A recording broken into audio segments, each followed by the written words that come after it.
Good evening, ladies and gentlemen. I'd like to welcome you all to the public hearing for the site development permit for Evergreen Ford Lincoln dealership. We'll have a staff presentation, an applicant presentation, we'll have public comment, and then we'll have commission deliberation. And so with this, I have to do an administrative thing of identify the commissioners that are present, and that would be Michael Brennan, Richard Sanford, Mel Morgan, Richard Soap, Kevin Price, Brooke Shore, and Art Schulte. One commissioner is excused because of illness, Ben Rush, and we have two commissioners that are not approved for being not here, Mark Rigos and Nashida Venkatesh. So with that, I'll turn the time over to the staff.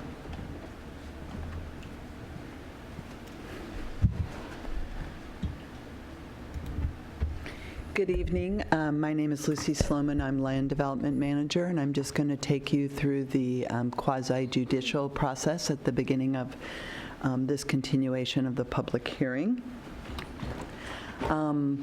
Because this is a quasi-judicial permit, it means that our proceedings need to be both be fair and appear fair, and that requires us to meet both procedural due process as well as substantive due process. Procedural due process has to do with the steps and process that we take the permit through, such as notifying people and doing everything on the record. Substantive due process has to do with making decisions based on adopted regulations. So first, I would like for you to read through this series of questions, and then I will ask you to let us know if your answers are yes or no.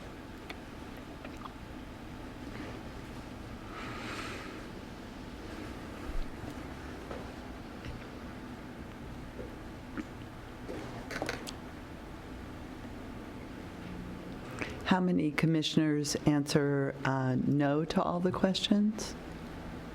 Thank you. The other portion, as I mentioned, is that our proceedings need to take place on the record, and that as the decision makers, you make your decision based on the record that is formed in the public hearings. And so at this time, I ask if any commissioners have had any ex parte communication. I'd like to disclose a conversation. Just for context, I'm a civil engineer and I work for a large general contractor. And just today I was working with some designers and we were relocating a stream, and it just kind of popped in my head, and I said, have you guys ever worked on a job where the stream was reclassified? They said yes, depending on the environmental consultant and some other things. It was about a 2-minute conversation. Anyway, I just wanted to put that out there. I don't think that conversation will affect my opinion, and I don't think I need to recuse myself, but I'll leave that to you guys. I would like to offer, if anyone in the audience, in particular the applicant, wants to challenge any of the commissioners' participation. Okay, seeing none. Thank you.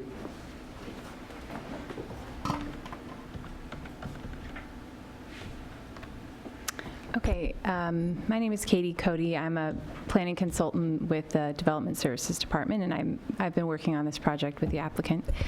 I'm going to take you through a presentation of slides and information that both staff and the applicant worked on together as part of putting together the briefing response memo.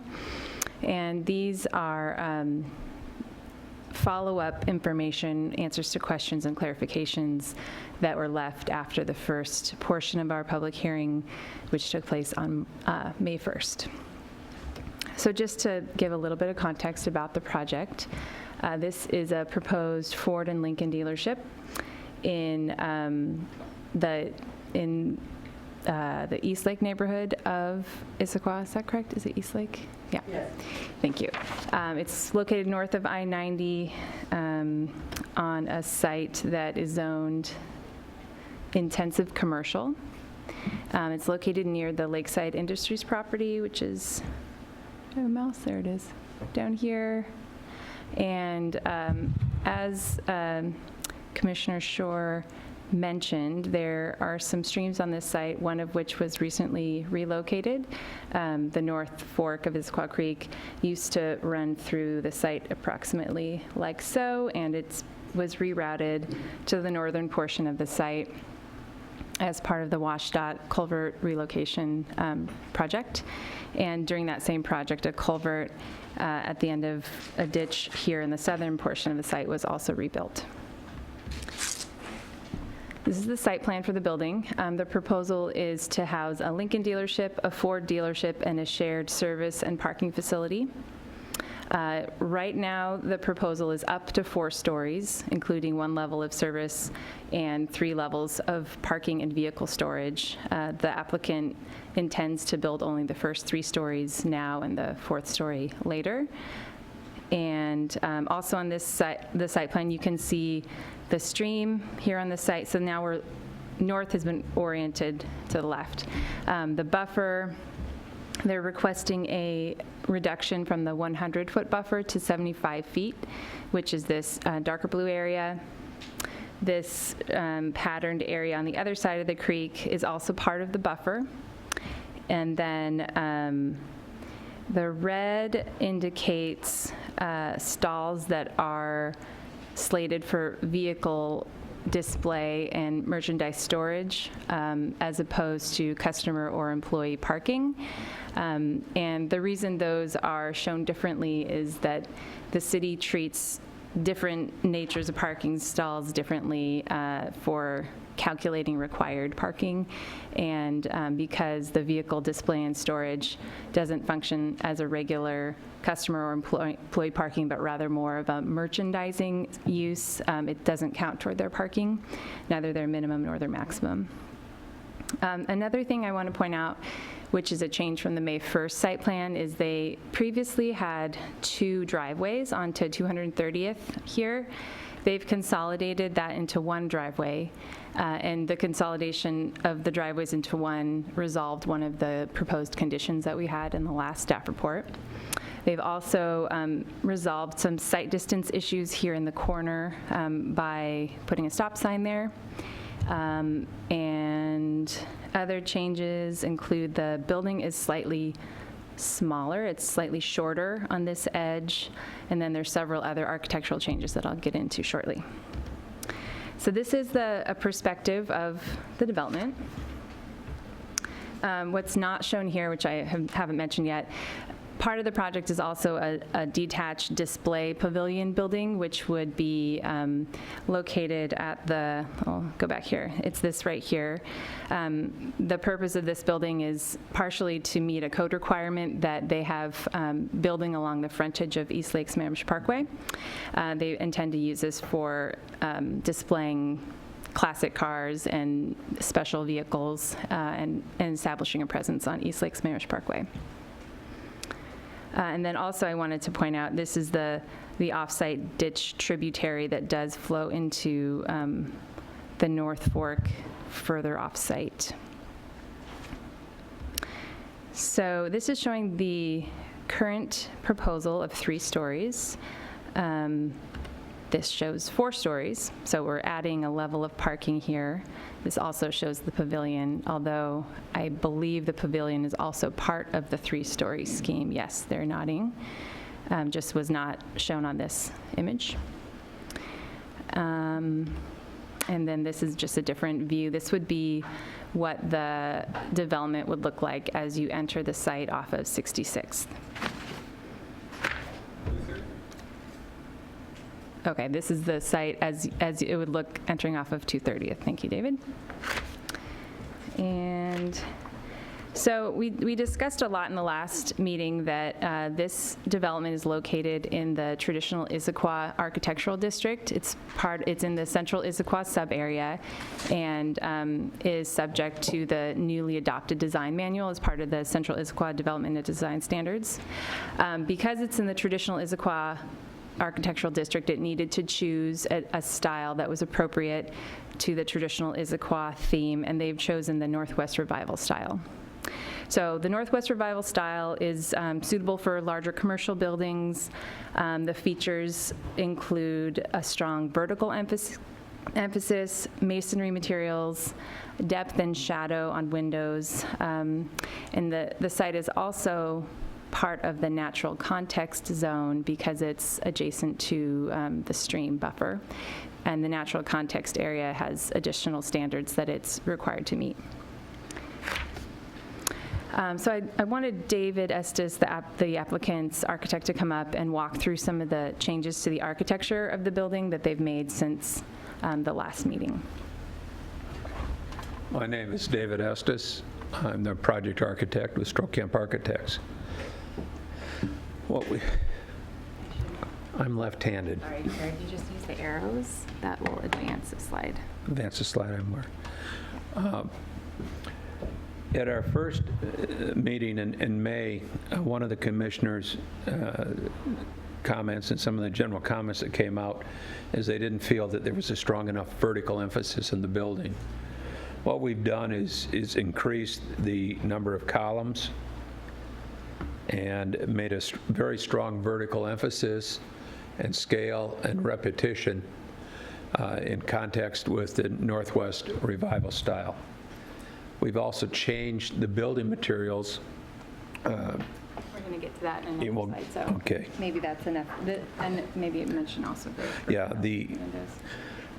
one of the other contexts we had was that the horizontal bands of the window in the Ford element didn't meet style. We've changed that with adding the vertical element to the window to break up the scale of those. We've also changed the I'm sorry. I'm sorry. Are you done with that one? No, I think you're good. Okay. I'll just introduce this section real quick. Another element that's required in the Northwest Revival style is tripartite construction, which means that the building has a defined base, middle, and top. And because this building has different pieces that function very differently from one another, we required each of the building's pieces to meet the standards individually. And back in the May 1st meeting, we already established that the parking garage structure did meet that tripartite structure, and this slide is showing the Ford base, middle, and top of the Ford dealership, and also the base, middle, and top at the Lincoln storefront. Okay, that's probably enough for that one. Okay, there's some materials. Okay. Do you want to talk about the materials for a second? Or do you want Sure. to? Another comment from the first meeting was that the chosen material for the parking garage, which was concrete, was not an approved primary material in the Northwest Revival style. That pertained to the parking garage and service facility. The Ford entry also had a metallic entry element, and metal was also not an allowed material. And so both the pavilion had the same materials as the parking garage. The pavilion and the garage now are going to be clad in a glazed masonry material, and the Ford entry element has been changed to a stone panel, and Lucy is passing that along. And if I understand it correctly, the glazed masonry block will be in 3 different colors. One color will emphasize the vertical columns, and another color will emphasize the base, and the third will be the middle. Is that correct? That's correct. Base, field, and cap. And in addition to that material, there's also a cornice that will be the same color as the columns. We worked with the applicant on adding additional depth and shadow and vertical orientation to their windows. We mentioned the changes to the Ford windows with adding the vertical breaks. The Lincoln storefront windows also will have vertical breaks, and a bezel framing the top and bottom will create a sense of depth and shadow. Anything else you want to say there? I think you're Okay. covered. And then this slide has to do with the natural context requirements. One requirement was that all entries are at ground level, are at street level, actually, from the grade. And the original proposal had the Lincoln storefront up a couple steps from the sidewalk.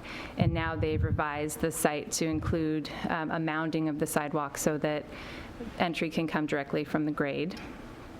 And then as an additional protection for the buffer area, because it's recognizing the natural context zone, we've proposed a condition. This was in response to a comment made by one of the commissioners at the last meeting, that wheel stops should be required along the buffer edge to prevent parked vehicles from entering the buffer area. So the language of that is here. It's also in your packets. I think you can probably sit down unless you're called back up. I'd much prefer to. Okay.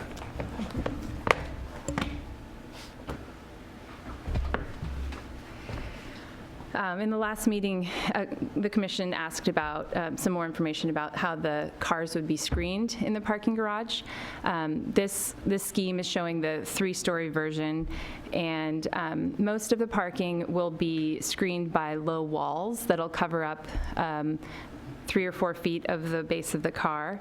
However, there are some areas where it's intentionally left unscreened in order to provide a display for the cars that are for sale at this facility.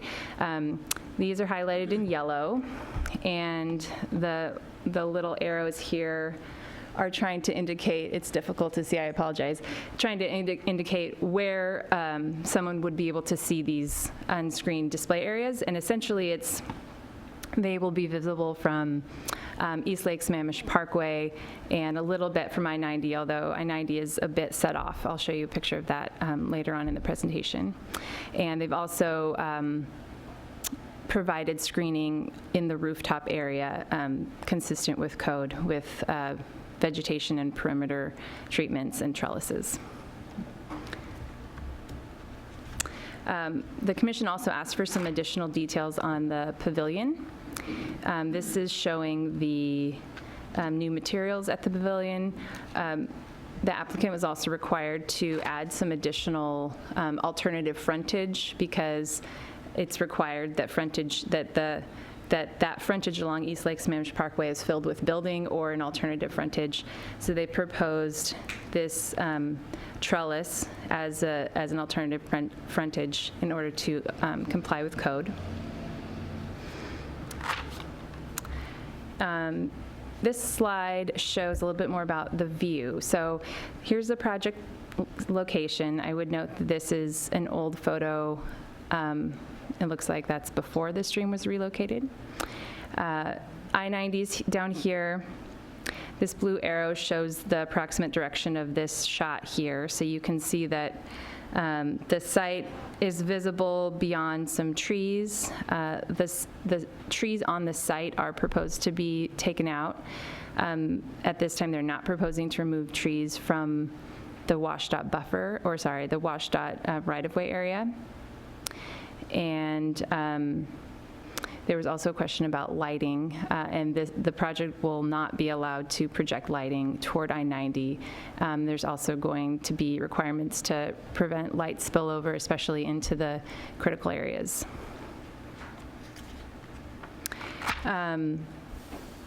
We worked with the applicant to try to understand the tree density requirements and the requirements for tree replacement on the site.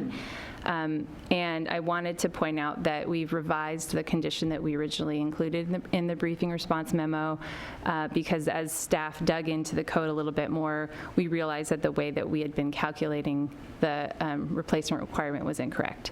So this equation here shows the correct calculation, and this is based on the overall site area and the minimum tree density of 4 trees per 5,000 square feet.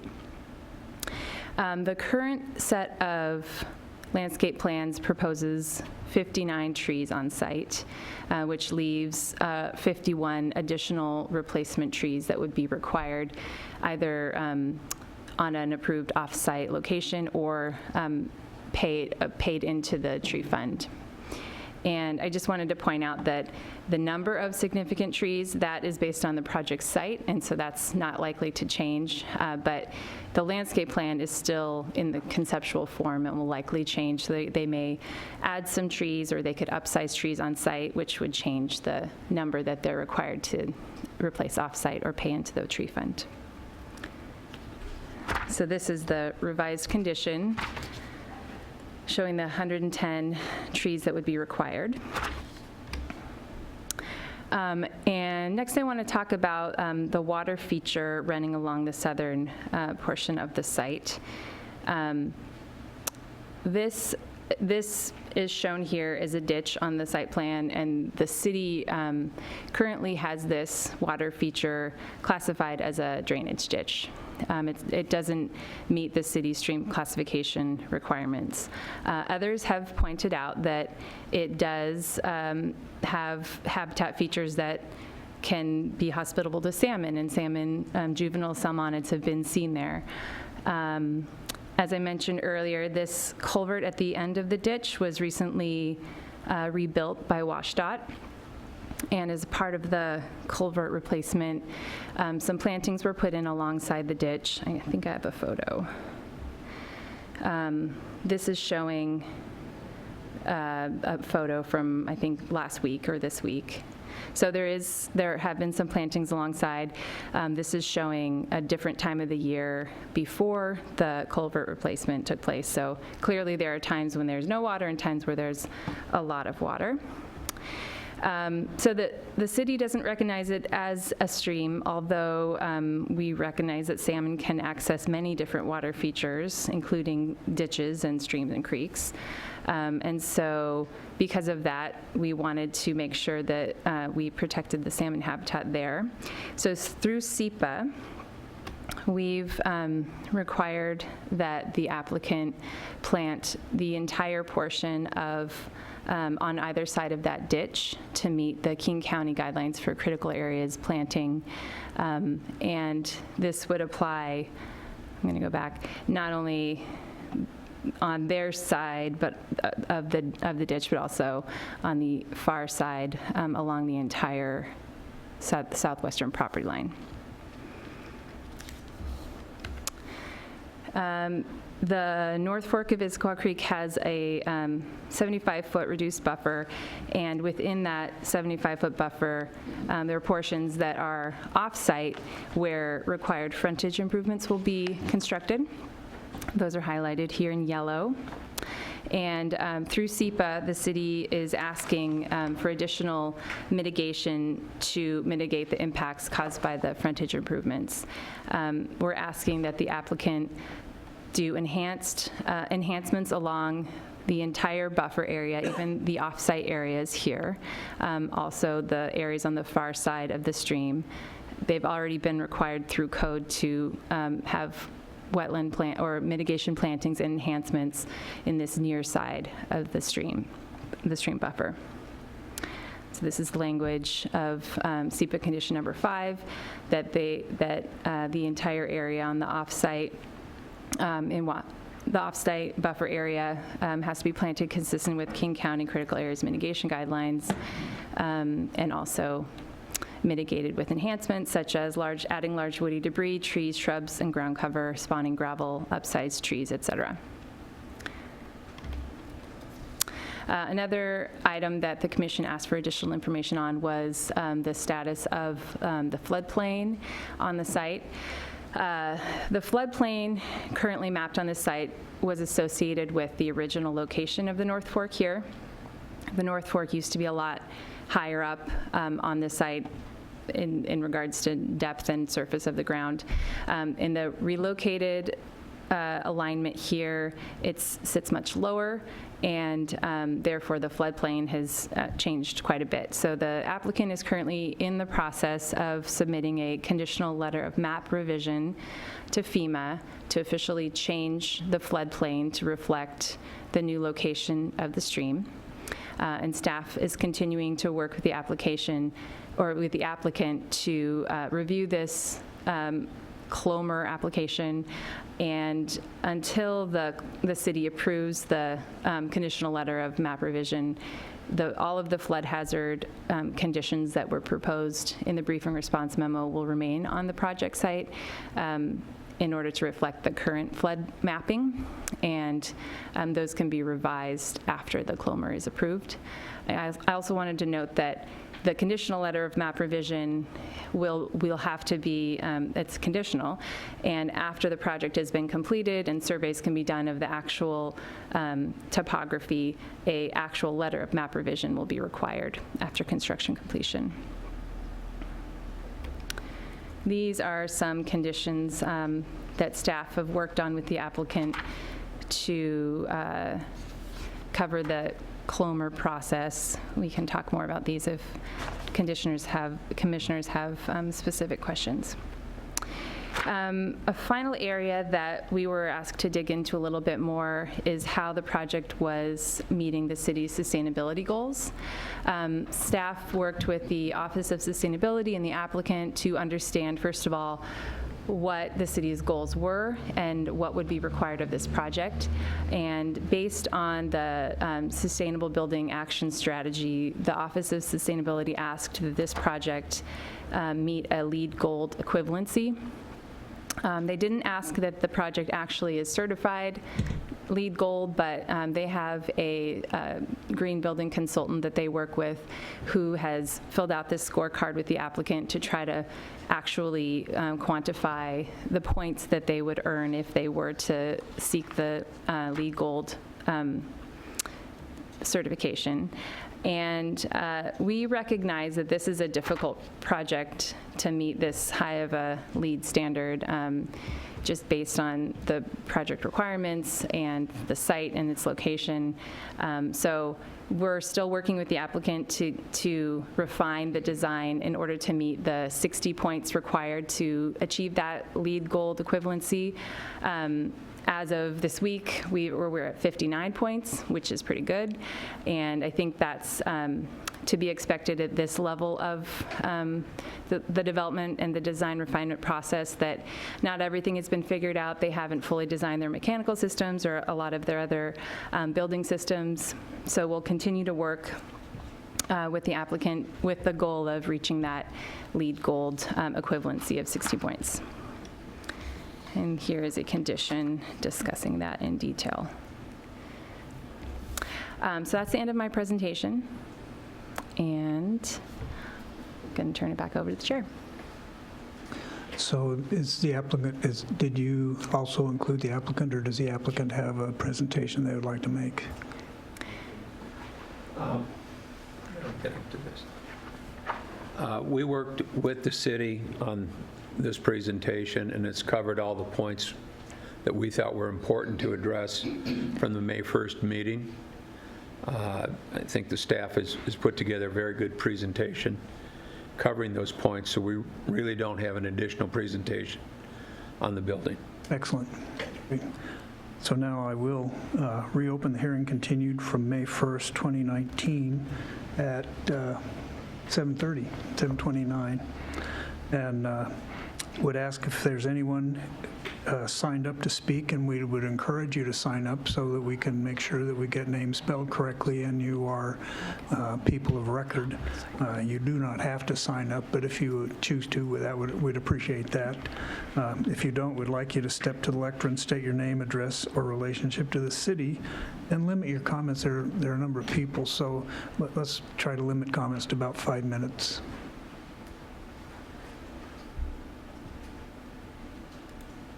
Anybody wish to make comments? Okay. Well, should I go ahead? Whenever you choose.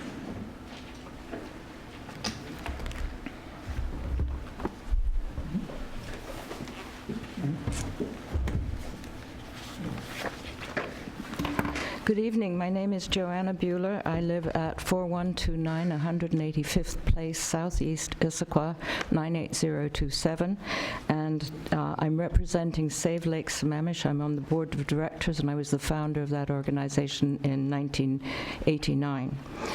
We're a nonprofit that has long struggled to protect Lake Sammamish, and we've been very concerned about this, in particular in protecting both the water quality in the lake and in protecting the kokanee, the wild native Issaquah Lake Sammamish kokanee.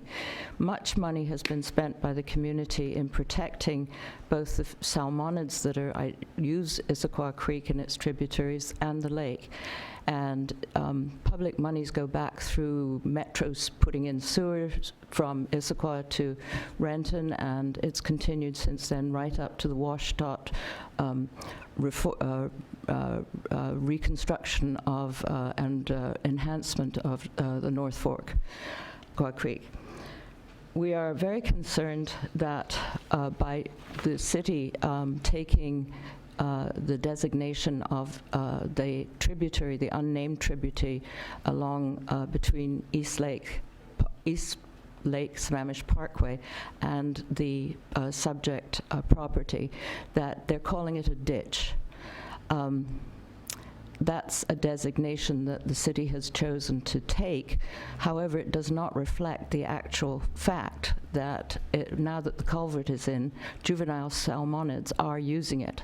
And Washington Fish and Wildlife have designated it as a Class F fish-bearing stream. And therefore, it is entitled to the 100-foot buffer that any other Class F stream is entitled to. We're also concerned about the number of mature trees that are coming out, even though they're going to be replaced by new trees or money's put in the tree mitigation bank. This does not replace the function of a mature tree, particularly a conifer.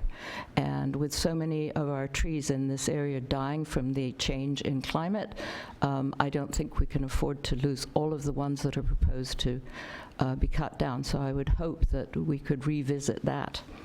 I have written some comments which cite various regulations and so on and so forth, and I'd be happy to give you those, but I would urge that the Commission return this,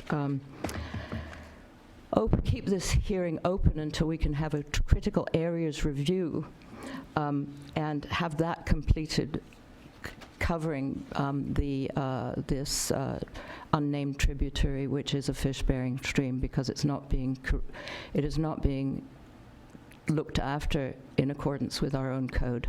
So thank you very much for listening to my comments. Thank you. Yes, I've got 10 copies here, so I hope that'll be sufficient. There we go. Thank you.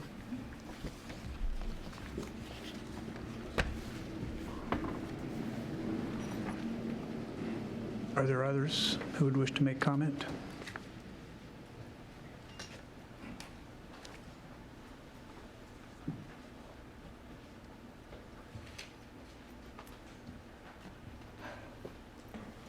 Hi, my name is Connie Marsh, and I'm speaking as myself this evening. I sent a comment letter this afternoon. I was only able to work on this yesterday and today. Got the information on basically Friday that made it clear that the city was going to continue to say that the salmonid-bearing stream that is the tributary to the North Fork is still a ditch, and they are considering that it is sufficient to have 25 feet on either side vegetated more, though WashDOT has already vegetated it, and they were going to consider that sufficient for a salmonid-bearing stream. And best available science clearly and emphatically states that that is not enough. So within the SEPA, you are leaving impacts to a critical area, which then would require an EIS. Because the reason for SEPA is to ensure that you don't have any unmitigated impacts. So I guess When WashDOT says it's a salmonid bearing stream, and Fish and Wildlife say it's a salmonid bearing stream, state agencies, it seems bizarre, I guess the word is bizarre, that the city continues to call it a ditch. And I don't know if all of you got to read the varying comments that I was getting, because it was a lot, right? People are concerned, and you can see that it is a community value to protect our environment, and we feel that that value is not being upheld in this project. We don't know why. We frankly are confused by our town saying that a project is more important. So as you will see, I disagree with several of their code interpretations and the way they read them. And I don't think that you all will have had time to understand and make a decision. So I also ask that this be continued until you can read all of the public comment and that you can get appropriate critical area review through Rivers and Streams and your peer review, which has also seemingly not seen any of the new and updated information and done their SWAMI. In my 50,000th code read, I finally read that stream buffers are not constrained by a road at their edge. And so you will notice in this that the road edge shortens the stream buffer already. And so when you look at the 25% of the buffer area that is being reduced, which is only allowed to be 25%, the city is not considering that that buffer is required to be 100 feet on its own and is being reduced already. So I re-emphasize, the city is not stating appropriately the amount of buffer reduction this project is requesting, and in order to have that much buffer reduction, they need a variance. The city itself cannot just say, it's okay, we'll mitigate it through SEPA, it'll be fine. Our code says you must have a variance, and then it goes through SEPA. Or it goes through SEPA, and then, but anyway, you have to have a variance. So send it back, make them do it according to code. If you don't understand the code because they are not giving it to you correctly, we need to figure out somebody who is going to be an authority on the code, because unfortunately, I'm finding you cannot trust staff's presentation in their read of the code. And I don't even know what to do about that, right? I'm totally and absolutely flummoxed because it's such a breach of trust to the community.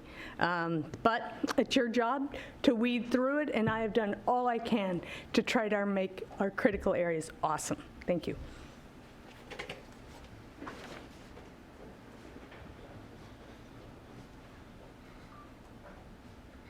Other members of the public wishing to make comment? I have another letter to hand in from Hamer, and I just want to say a few words to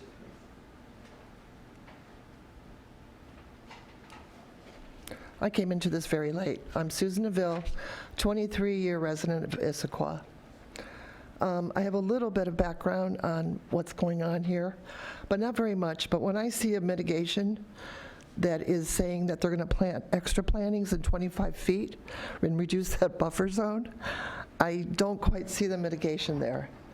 And it seems like there's so many things that are still very unclear, especially to the residents, that to push it back and just spend a little more time. I want to make sure you all are really, really satisfied with everything in front of you. And I understand the importance of partnering with our business people, but I think both sides have a really large agenda to look at, and just a little bit more time to look at it. I don't think that's asking too much. Thank you.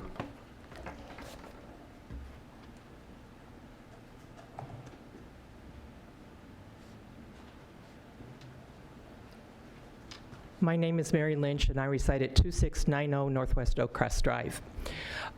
First, I'd like to say a couple of points of what Connie and some of the others have said is I really think this needs to go back to Rivers and Streams with all the new information. I don't think they've had a chance to see it. They are maybe more aware of some of the codes and the definitions than you are, and I really think it needs to go back to Rivers and Streams with a full review and with the information that's come forward in the last couple of days on the reclassification of this ditch versus a stream. One of the things, having spent time on the Central Area Task Force, environmental and the salmon and all was very important. I don't see anything in this project where it really talks about this or it's putting that forward.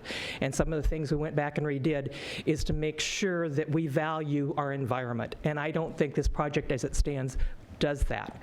We're trying to squeeze something on a piece of property that is maybe not right for this type of facility. Maybe go up to 7 stories and have a tall building and showrooms inside. That being said, also knowing LEED standards does just not apply for the building. It's supposed to apply to the whole site. And so to totally neglect the site in your LEED standards, which I see a lot of what's being considered here and proposed here, is ignoring LEED standards when considered a site selection and what you're doing to the site. That also needs to be looked at as far as getting the classification of LEED standards. The other thing I don't see anything called out in the SEPA is the impact of the 6,000 or more cubic yards of fill that will be removed and that will be added back in. And that is a lot of impact to the area, to the traffic, and that needs to be resolved. As you know, it wasn't considered on Newport Way, and it was totally underestimated the impact it was going to have to Newport Way with those projects. And we going forward need to do a better job of considering what's happening. That being said, this is a floodplain. What also is the impact of if you're going up with a building in a floodplain area, you're going to have pile driving. What is that going to do to the impact of the surrounding streams, the constant piling and the compression of the dirt in that area to the surrounding areas? So when you're looking at the floodplains, how can you really consider how the floodplain is going to change if we've recently relocated streams in that area? We're not even classifying the ditch as a stream, and then we're going to compress the soils down, and versus having it be an area where you can absorb the water, it's going to be compacted, and you're going to create more runoff from the area than you've ever seen. The next, I'd like to also comment about the trees. Also part of the Central Area Plan, we talked about trees of being a significant impact. If we're removing that many significant trees from the area, what's that going to do to the stormwater and the other runoff in the areas? How are you going to really protect the streams if you're cutting down the mature trees? Part of a salmon habitat, it has to have the shade for it to really be a success. And the trees you're talking about are not going to give it that shade it's going to need to have those streams be successful.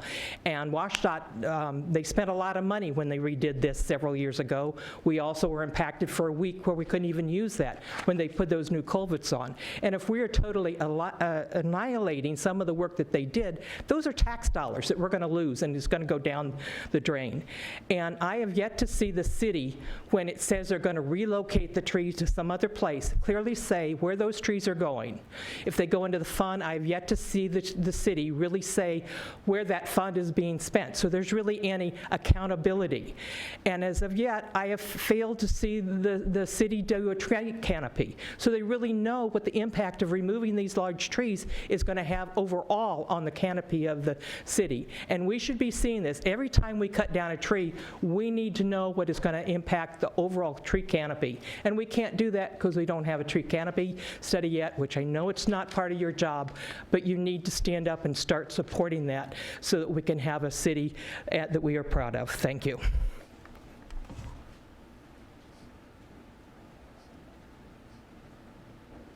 Thank you. Are there other people that wish to speak?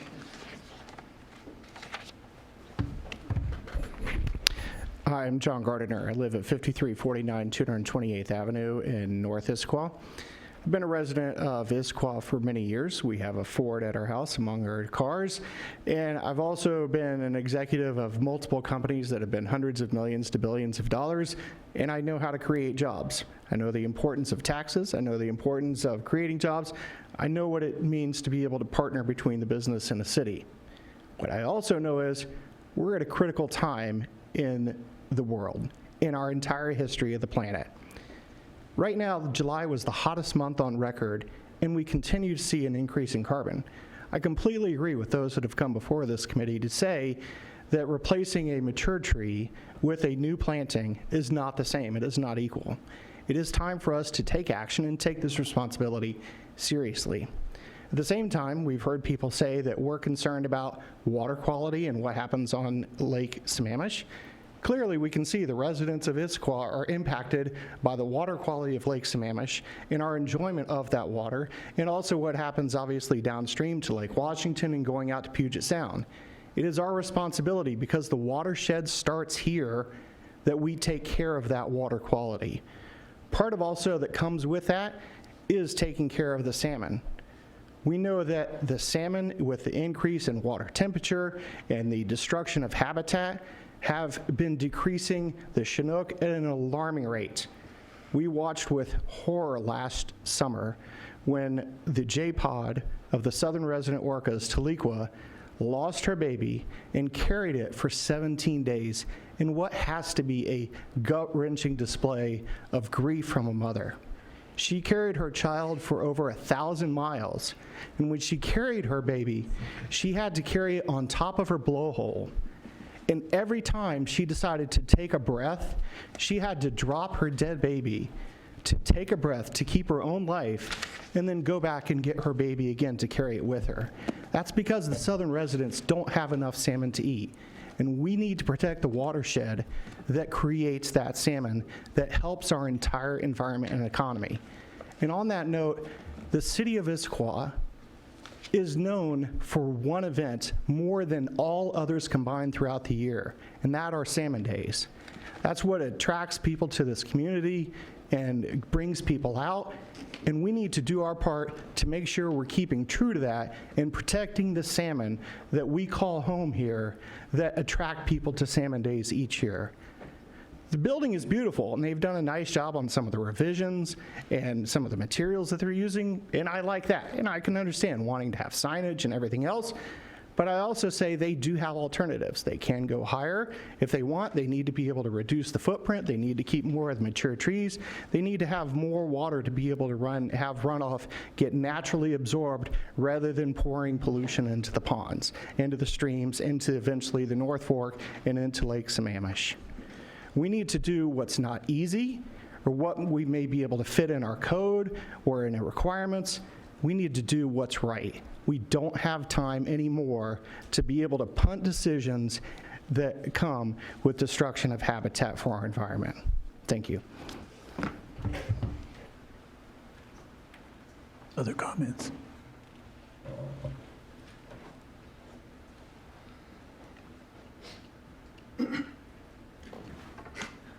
Yeah, I'm John McDuff. I live at 620 Southeast Bush Street here downtown. I'm here this evening as I'm the president of the Issaquah Environmental Council.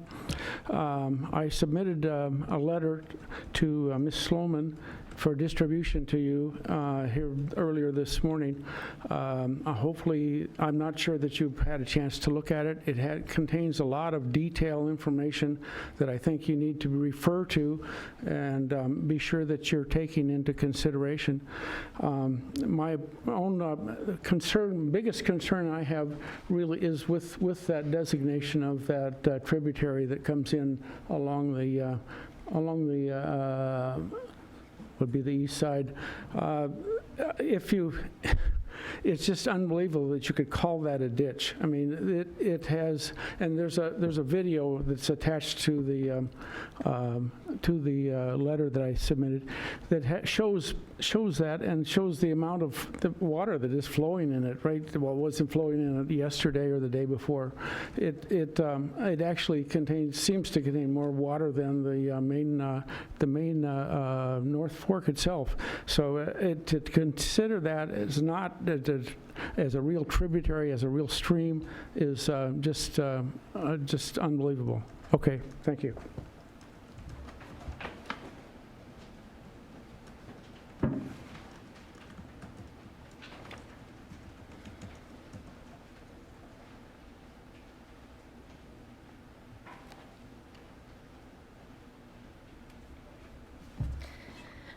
Hello, my name is Amanda Gardiner. I live at 5349 228th Avenue Southeast in Issaquah. I've been a resident here for approximately 6 years.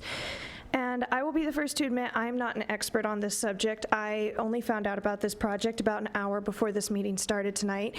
But as a third-year student at the University of Washington studying oceanography and marine biology, I felt it was important to come down and learn about how we're affecting our environment and the water quality here.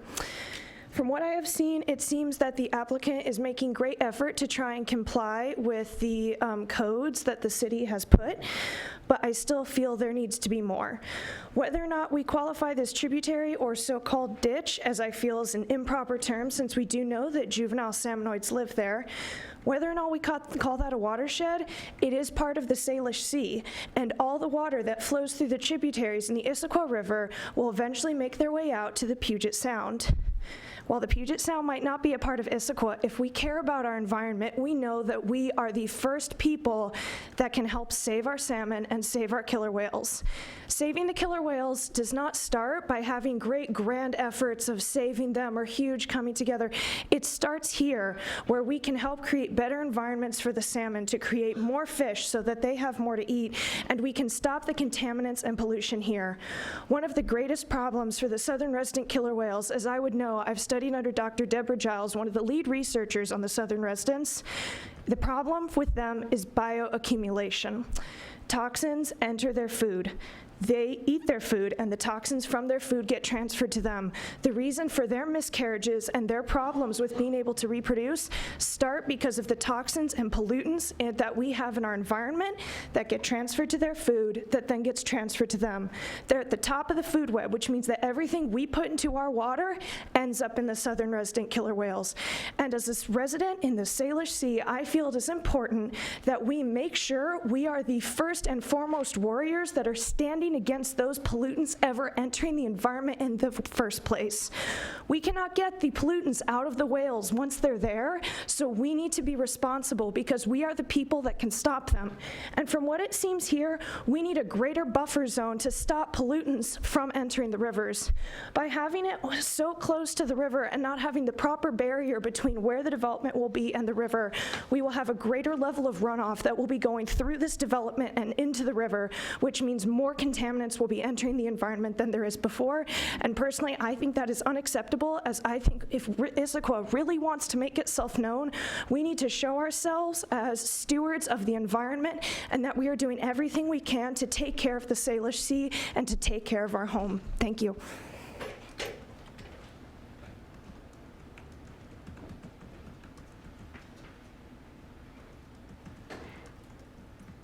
Other comments? Appreciate them, encourage them.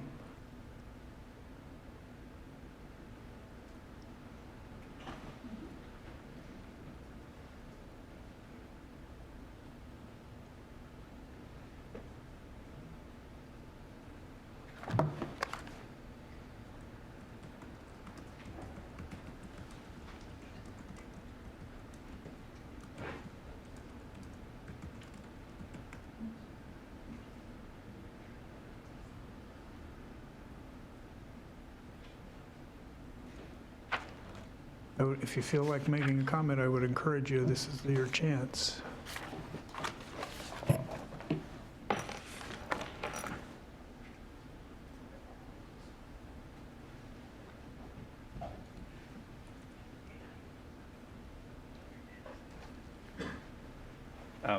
Sorry, I don't know if I should have been during the project presentation. I'm the project civil engineer, Tyrell Bradley. I just want to clarify one thing, that the word tributary actually came from when the stream relocation project was done. So when DOT did the stream relocation, they had to get a nationwide permit and a hydraulic project approval with Fish and Wildlife, and the the Corps of Engineers, as well as multiple other agencies, had to review it. And in all of the documents and the environmental classification of the streams, they're called tributaries. So I just want to clarify that it's not something that was just made up for this project. It's actually been established in 2016 is when DOT did this project, is when that word was given. So, and if anybody wants those documents, we can get them to you. I just wanted to clarify that.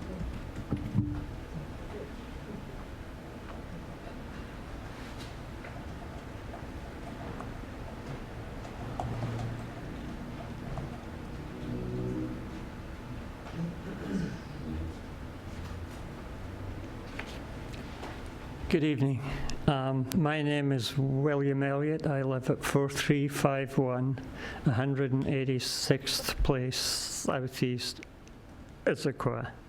Much of what I would have said has already been said, but I would just like to urge you, as others have already urged you, to continue this hearing so that the concerns that have been raised this evening can be answered. Thank you.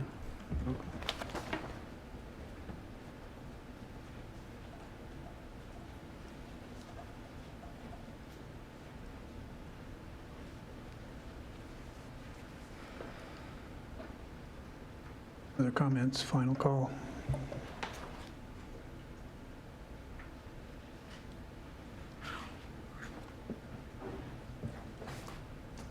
So are we ready to close the hearing?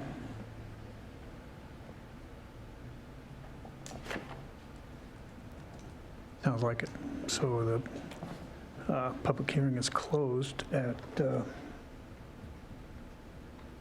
7:56. Now it's an opportunity for the commissioners to weigh in and identify their comment, make their comments.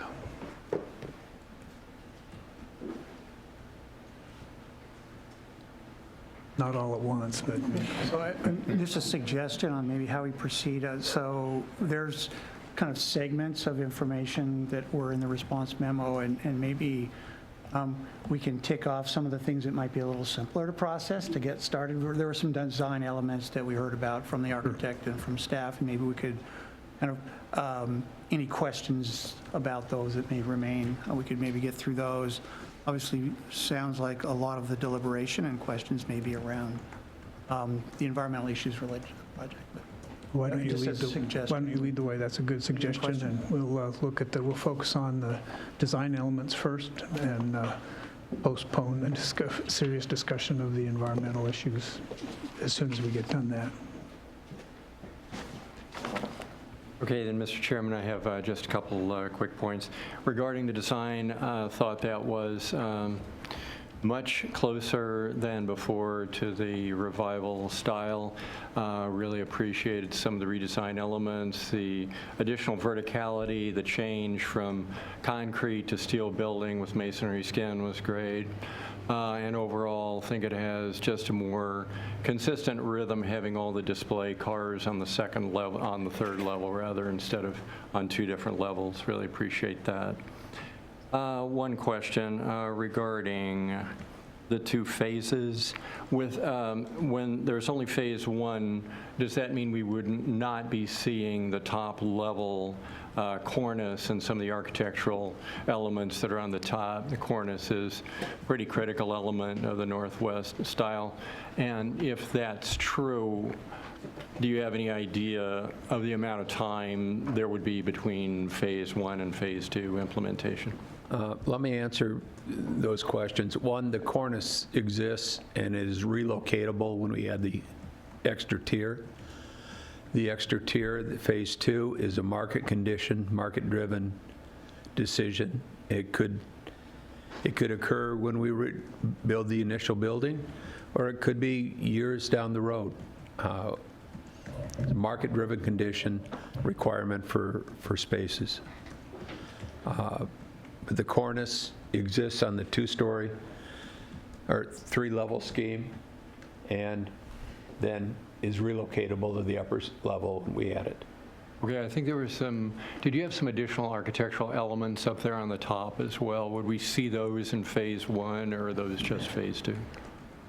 Again, this element here, right. Again, the same thing, relocatable, move up one tier.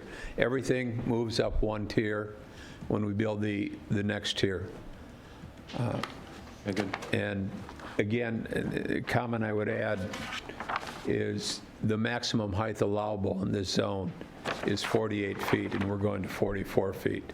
Adding additional tiers above that requires a major variance process and change in the CIP. Thank you.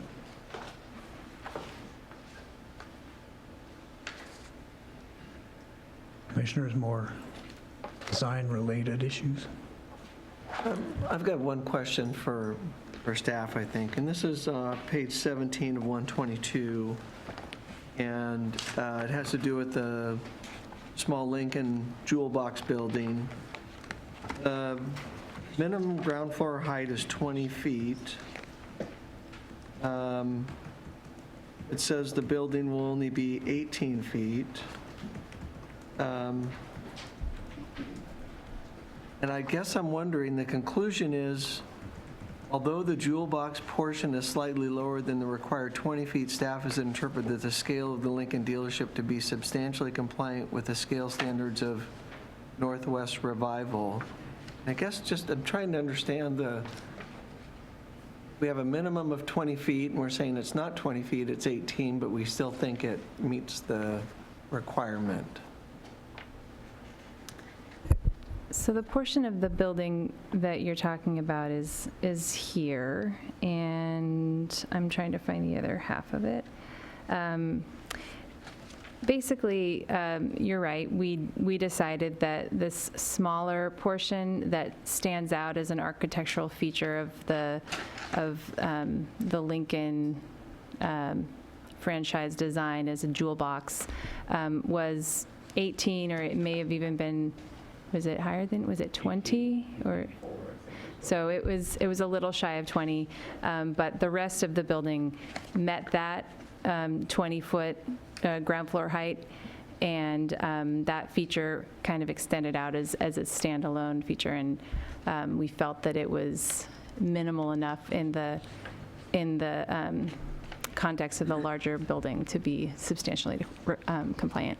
So the thing I would add to that, just to give maybe an example, is a building that had projecting bay windows that were, the first floor was 20 feet, but the bay windows were somewhat less to emphasize them architecturally. Mm-hmm. So I think that that's why having a small portion of it that was less did not, we feel, be inconsistent with the intent of the first floor being 20 feet.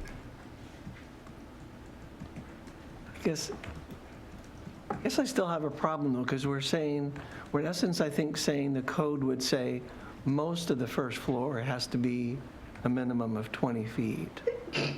But it seems like it reads that the first floor has to be the minimum ground floor height is 20 feet. And the only question I would have is that perhaps, well, this would just be an interpretation of the code, but it says floor to floor height, because there's no floor above it. Maybe it doesn't apply to a single-story building, but it just, I don't know, I guess I have a hard time wrapping my head around, we say, if we're going to say here's a minimum, but it doesn't actually meet it, but we're going to say it's close enough because we think most of the building does. I just don't know that we've had that kind of variation before, especially given, to me, it doesn't seem like to add 2 more feet is a huge deal. Otherwise, if there's some reason for administrative adjustment of standards, it would be done, rather than just saying it's close enough.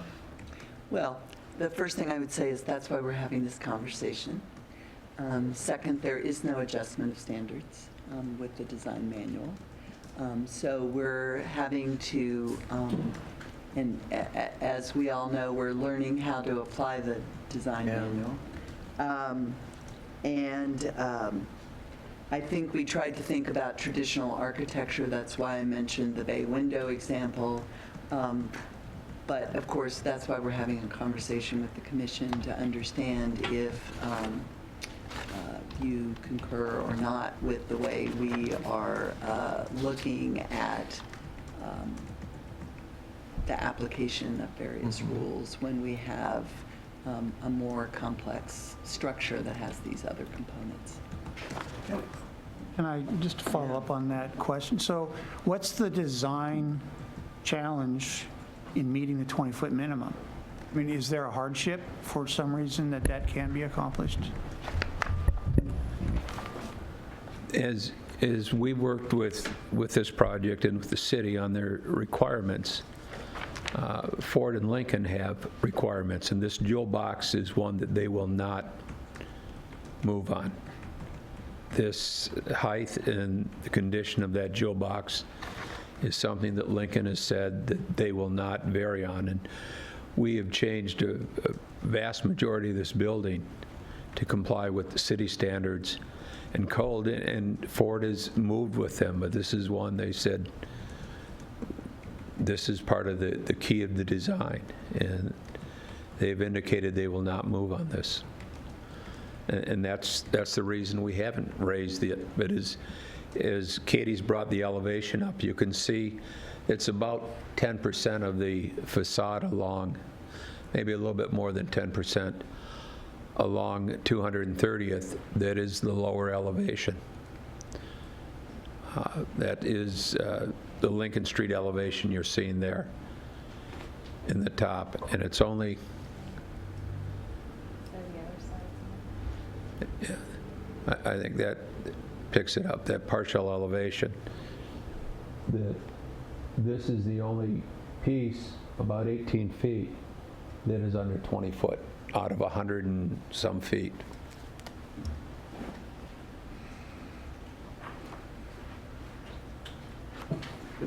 I guess it could just be a question period or a discussion. Any of the commissioners feel thoughts about this?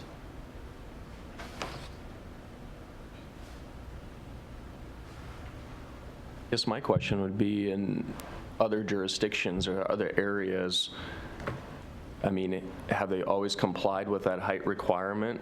Has there been pushback to a point where they've said, okay, we'll make an exception at this location? I'm not totally sure I understand your question, so I'll try to answer the best I can. The Lincoln requirements, so far there are 4 that have been complete. All 4 have met this requirement. There's been no condition like this shown in any other jurisdiction. So I don't know if that answers the question, but so the answer is no, there's been no pushback. It's a rare occurrence, yeah. It's a rare Makes occurrence. sense, yeah. At the previous meeting, there were some comments by the city that this was on the boundary of the area, and it had been included just to kind of get a look at things. Is that case? You guys? Is that the front pavilion? I think that was the whole site. Are you talking within about, it's on the edge of the central Issaquah plan area? Yeah.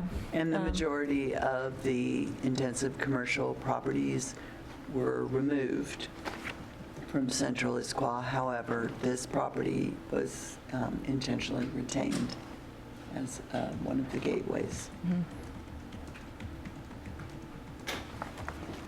And at that time, to pick up on that comment, I think we were discussing the possibility for some design exceptions based on that marginal location in central Issaquah.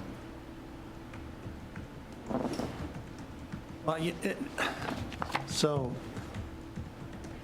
obviously the code is the requirement, as Commissioner Morgan's mentioning. We also need to think about the varying factors and implications of any variation or minor modification that might become in front of us. And in this particular instance, from a design standpoint, I don't know whether 2 feet one way or the other makes a significant architectural difference in what the image of the project would be. And as far as the 20 feet is concerned, I think that's primarily around retail uses and having more significant floor-to-floor in commercial and pedestrian-oriented areas. So, in the small amount that is at the 18 or 18.4, whatever the dimension is, I don't know that it makes a significant architectural deviation in the overall image of the building and what we're trying to accomplish.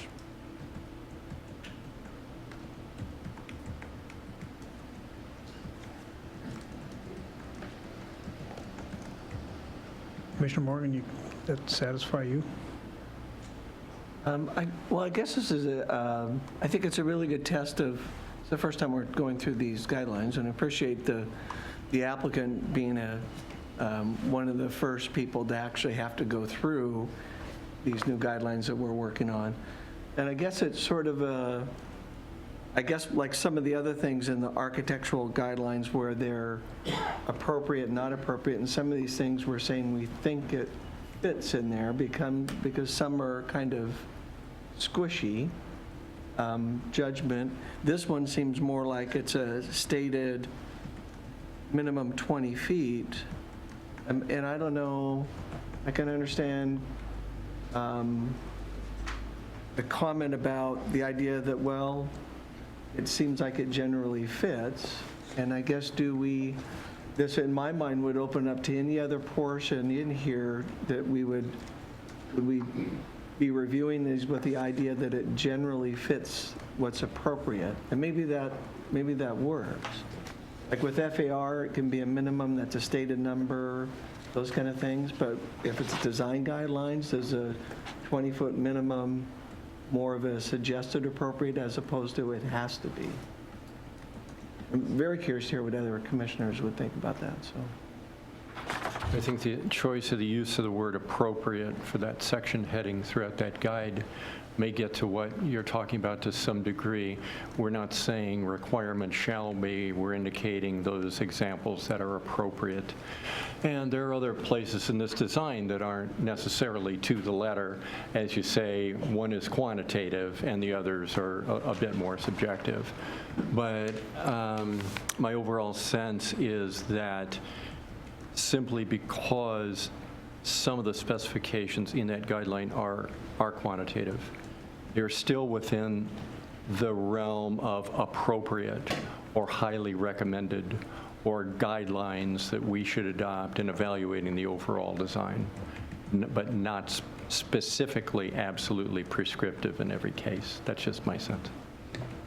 I would add just one small thing for your consideration, that even when we give a very specific number, there is rounding that is allowed to determine whether that has complied or not. Only you can decide whether that is appropriate rounding.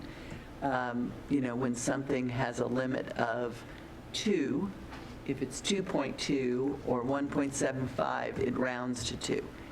I don't know if that's a useful piece of information, but it means that's why we have you to help guide us through this. I've been rounding up to 6 feet for all my life.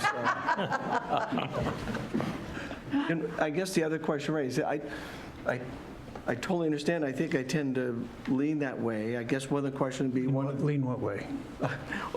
Towards what Richard was saying about the idea that it could be just, it fits as appropriate. It's not a hard number.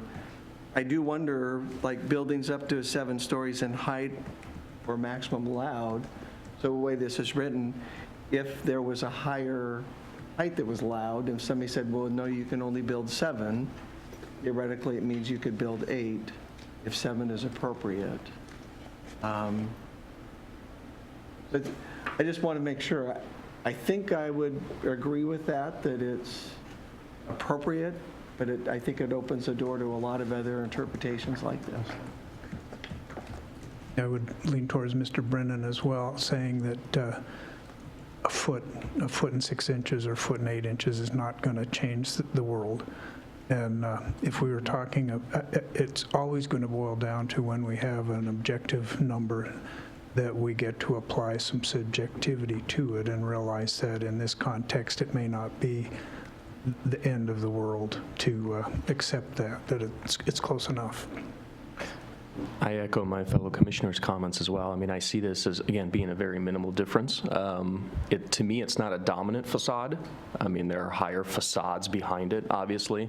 And I also appreciate the fact that it sounds like the applicant's been very proactive about getting forward to comply with some of these other requirements we're looking for. So there's obviously some trade-offs that have to happen there. I think I would just ask what the guideline is intended to do. I think what it's trying to do, it's trying to create a certain performance in the building. And what I think it's trying to achieve is establishing a consistent, strong podium level, or that first level to the building. So imagine if this was a 4-story building, that 20 feet is designed to create that really consistent, strong height. And so, given that this is a one-story building, well, I guess I would say also that in creating that strong, consistent height, it's creating a storefront quality. And so, does this achieve the spirit of that guideline? I feel like it does, primarily because it is a shorter, single-story building. And it is in the foreground. It very much has a storefront, pedestrian-oriented quality to it. So I feel like it does meet the spirit of the guideline, and especially considering that you know, if, it's supported by the taller structure in the back. So I think that perceived height won't necessarily be 18 feet. I think you could argue that it generally complies if you look at it as a whole, and you just have sort of this storefront awning projecting from the primary mass, which does meet the guidelines. So I feel like it meets the guideline. I would like to echo what some of my commissioners have said as well, is I really, really appreciate how much work you've done on this building. It's come a long ways towards meeting the criteria of the guidelines. I know staff was probably instrumental in that as well, so thank you everyone for pushing and making this a better building for Issaquah. How about other comments on the design? I do echo that comment as well. I mean, you guys have addressed the materiality, the verticality of the facades. I had a chance to review the previous meeting minutes and watch the previous presentation, and seeing the before and after, I can clearly see the difference. There was a comment made at the previous meeting regarding the experience around the pavilion. My understanding is, looking at the plans, there is no path that comes adjacent to that pavilion, correct? So if you're riding on that Preston Trail, do you have the ability to look into that pavilion and see what's on display? Yes. You do? Okay. Get into To answer the question, is the pavilion is about 80% glass. Okay. They happen to be glass overhead garage doors, so they can be actually be open. We would ask that you speak up. They can't hear you. I'm sorry. Thank you. Yes, the pavilion is about 80% glass. On its facade. It's a semi-heated space for energy code purposes. But as a result, when you're riding on the trail, about 80% of that facade you see is open through those glass garage doors, overhead doors. And just to clarify, I see that the glazing, facing Sammamish Parkway has a base offset. Yes. Are the vehicles on an elevated platform, like a hydraulic lift up in there, that gets them at a higher There is a elevation, lift that takes them to that, but they are at 6 foot. And there's two reasons for that. One is it's in a hole. It's in a 6 foot deep hole. If it was down low, if the vehicles were down low, you'd never see them, and it'd never experience, they'd be lost, especially with the plantings over time. So it's brought that up, and it's also part of the height criteria of 20 feet. Elevates and creates that experience. That makes sense. I mean,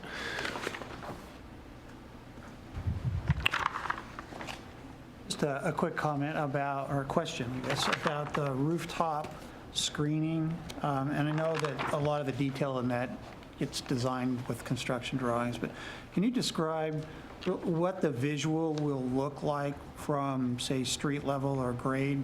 Will vegetation be visible, and in what nature versus trellises, et cetera, that you described? On the rooftop, the plantings are all interior. They're low. You can't plant trees on a roof very easy. So the plantings at that level are fairly low. The screening is a 4 foot high screen with the cornice in front of it. So from the street level, you probably won't see anything except an elevated pickup truck if it's parked along the first tier. How the actual screening on the rooftop element, we haven't totally worked out if that's going to be vegetated or not. We have problems with vegetation on roofs with cars underneath them and keeping them clean. So we have lower level plantings that are more experiential for somebody on the roof as opposed to the street. Okay, thank you.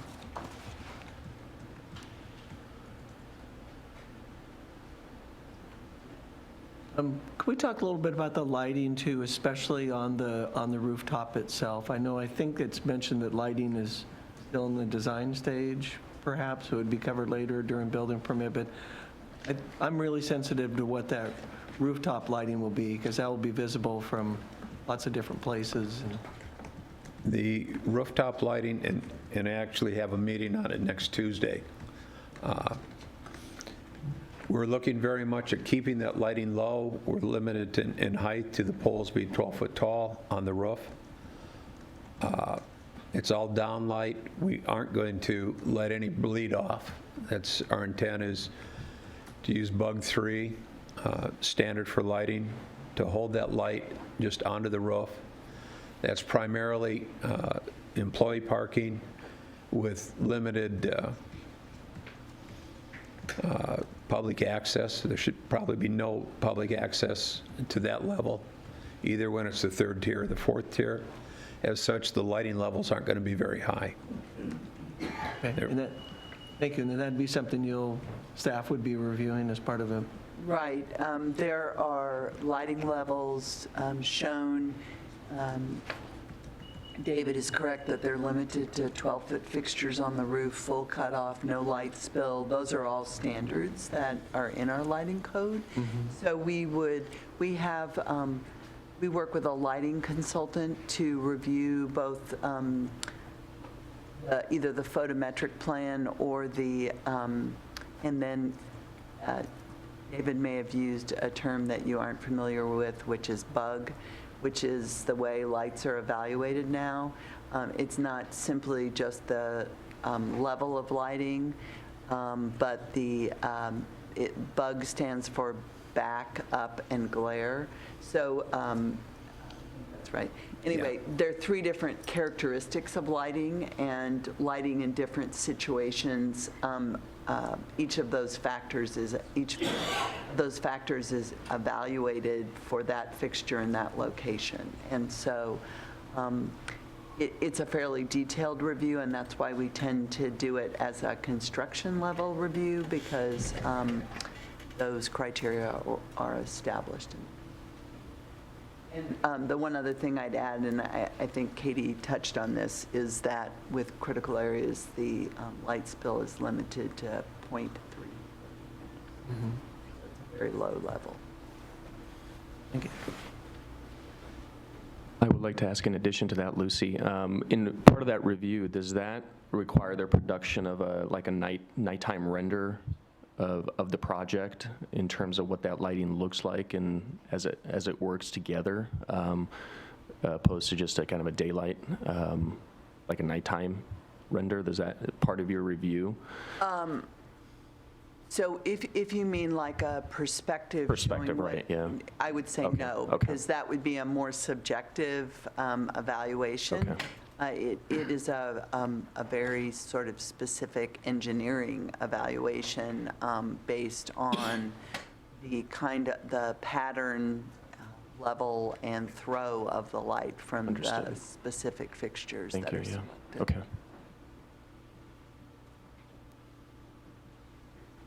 Other comments on design? I have 2 additional questions. The first one is, can you clarify where the pervious surfaces are located? I saw that there's about 18,000 square feet of pervious surface area. Tyrell, you may want to talk to this a little bit. Yeah, both the display and the parking areas and circulation are all impervious surfaces. Impervious, okay. Going back to earlier and came out of the first meeting, or it was just undergoing the first meeting, is this site is CARA 1, a critical area, aquifer recharge area, level 1. We are not able to infiltrate because of the water table level and the Plateau Water District did not want infiltration on the site. So we have advanced treatment of that water before it's discharged at a, Tyrell, I think you need to talk, I'm going to talk fast, at a pre-developed rate. So the answer to the question is that the discharge from detention required, we're not allowed to have pervious pavement into the site. And I hope that answered the correct question. It does. I was just curious whether there was any heavy vehicular traffic on any of that pervious surface, because I've seen issues where that gets torn up over time, and I was curious on that. While we're on the water topic, is this all internal downspout drainage? Are there any exterior downspouts? I see a stormwater connection facing 229th, and I see a kind of a downspout, I guess, right near that entrance. Is that internal? Yeah, I'm looking at Tyrell for a minute for an interesting reason for the civil engineer, because it leads into something else. All drainage, both, since we have parking on the roof, that is a parking area. So the rooftop level ties to the same detention system as the on-site does. The only portion of the front of Ford and then the Lincoln are the only areas, they're all internal drains. Okay. But they go to grade. And they all go to a treatment system as part of the detention, and that's why I was looking at my civil engineer to explain that a little bit more. Okay. I nailed it? No, understood. I was wondering if there was anything exterior visible, because I didn't see anything on the elevation regarding scuppers or downspouts, so it sounds like all of it's internal that gets tied in. Okay.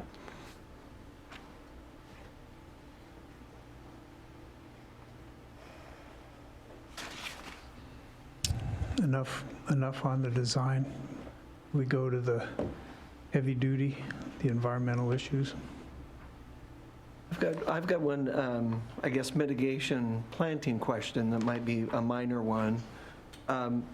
It was in the plans, and this is actually the tree preservation plan, so maybe it's not applicable or correct, but in the tree preservation plan, it was sheet 2 of 13, it shows the central area of the buffer along North Issaquah Creek being all evergreen trees, and then the northeast and the southwestern portion being all deciduous trees. And I was curious why it was shown that way, and maybe that's not the way it's currently planned. Yeah. Like this.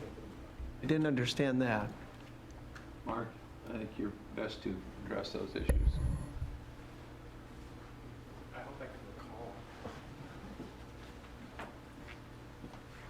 I'm just going to, my name is Mark Garf. I'm a landscape architect on the design team.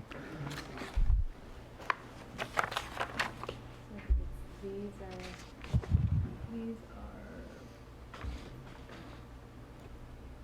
deciduous buffer and evergreen.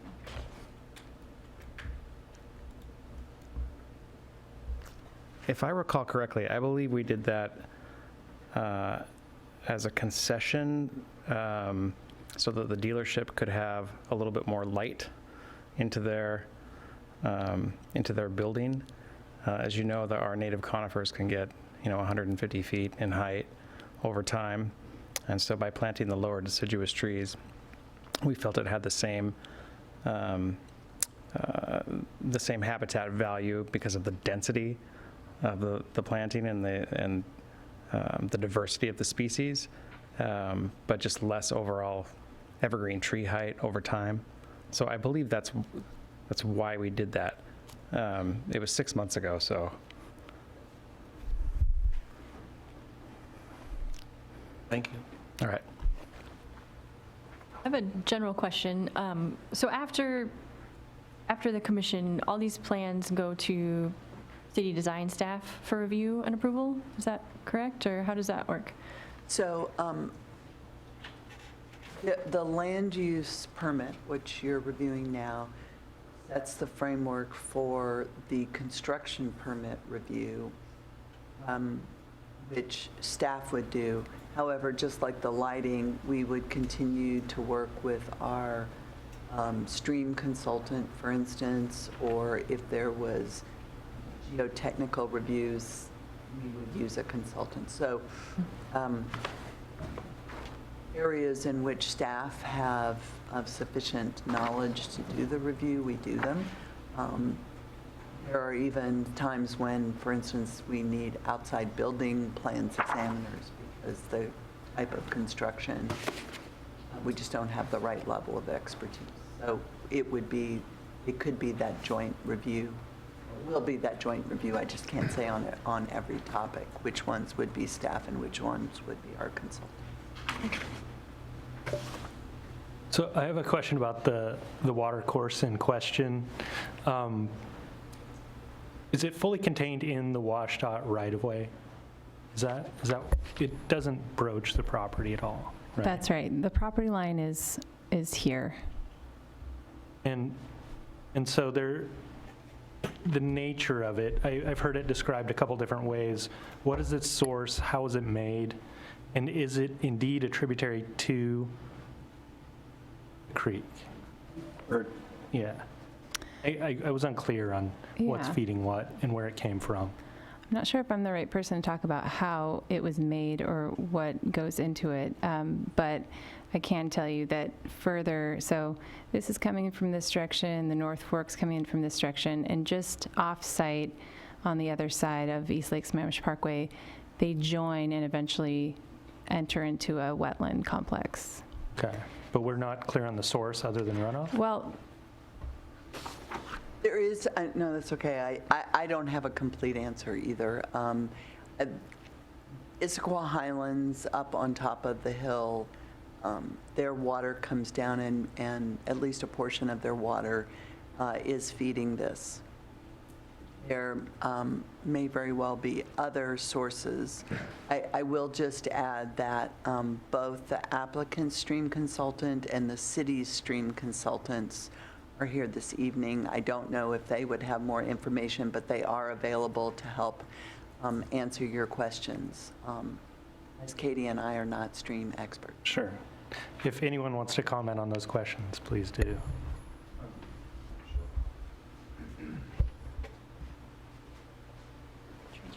No, sure. Hi, my name's Mike Foster. I'm the applicant's biologist.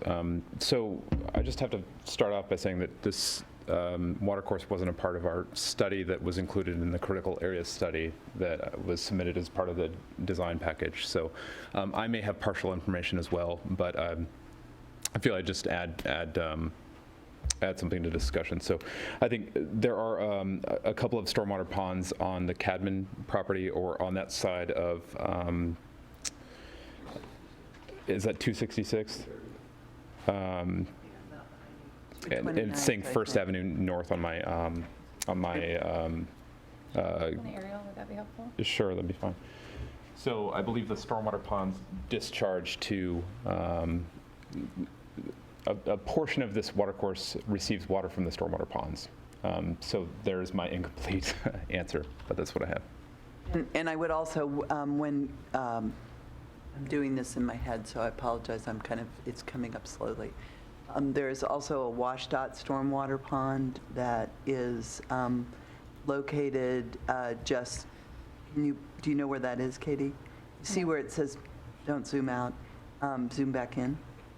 Ruby's Towing and Rad Custom Rides. Yeah. Between those buildings and the off-ramp and trail, that element is a WashDOT stormwater pond. So several stormwater facilities.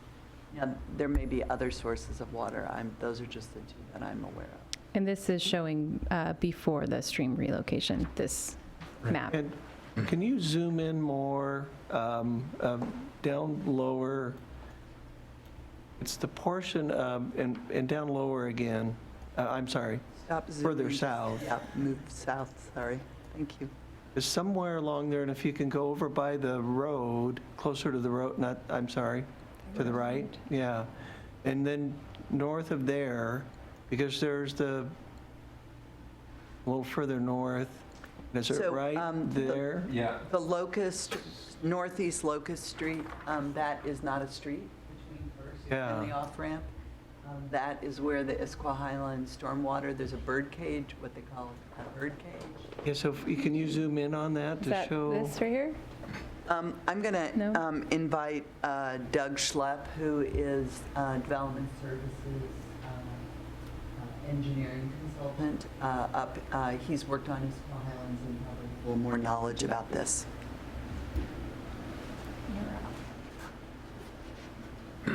As Lucy said, my name is Doug Schlepp. I'm with the city of Issaquah, and I've worked in this area for a number of years. And I guess I can look here. So as it was stated, there are stormwater facilities in the lakeside property, and there's a stormwater crossing in this area. There is a stormwater facility that comes down Juniper from Issaquah Highlands and then down First Avenue to the bird cage here. It's a bubble up structure. And additionally, Lucy mentioned there's a WashDOT stormwater facility here. There is an open ditch along the roadway here that picks up stormwater from the street. And additionally, there is a stormwater facility that was... Doug, could you zoom out instead of moving? Oh, I'm You're sorry. moving so fast Yes. that if you don't, I apologize. It's hard to track. It's great for me, but not for everybody else. So there's a stormwater pond here that was constructed as part of the trail improvements when Issaquah Highlands was built, and so that goes down First Avenue. There's a ditch along First Avenue that picks up stormwater. And then, as I said, there are stormwater facilities that come off of the Issaquah Highlands to the bird cage, in addition to stormwater that comes off of Cadman. And those are the facilities that I'm aware of that are tributary to this water body. And it seemed like from the study that was done, the letter that we got, an email from Connie Marsh, it had a link to a study that was done for the state when they were doing the changes to the culverts. And that study showed the ditch along the frontage road as a ditch, but it looked like from that bubbler over to it, they showed as a tributary. And then they showed a picture of water flowing from there to the west and eventually connecting in. That seems to be, is that the main body of water that flows? The swale. So we're talking about this area here? Any question? No, from the, I guess we call it the bubbler. The bubble up structure? Bubble up structure further north. Okay, so that's Right up by right here at Locust, yeah. Northeast Locust. Yeah, and is that the one that has the major flow in it that goes Yeah, east to west? that's a significant amount of flow that comes off the highlands to that area, yeah. It's a 5-foot diameter pipe that then bubbles up through that manhole in the structure there at Locust.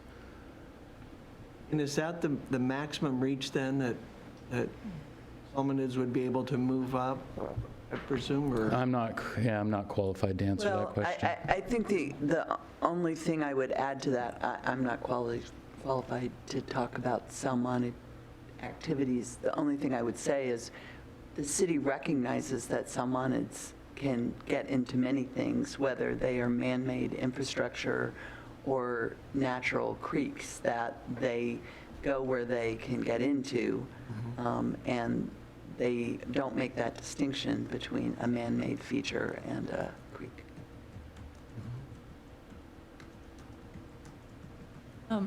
The previous plan set called it a level 4 stream, and this one says ditch. What caused that change? I would have to defer to So I think one of the challenges is there's a number of different documents and criteria and evaluations that are present.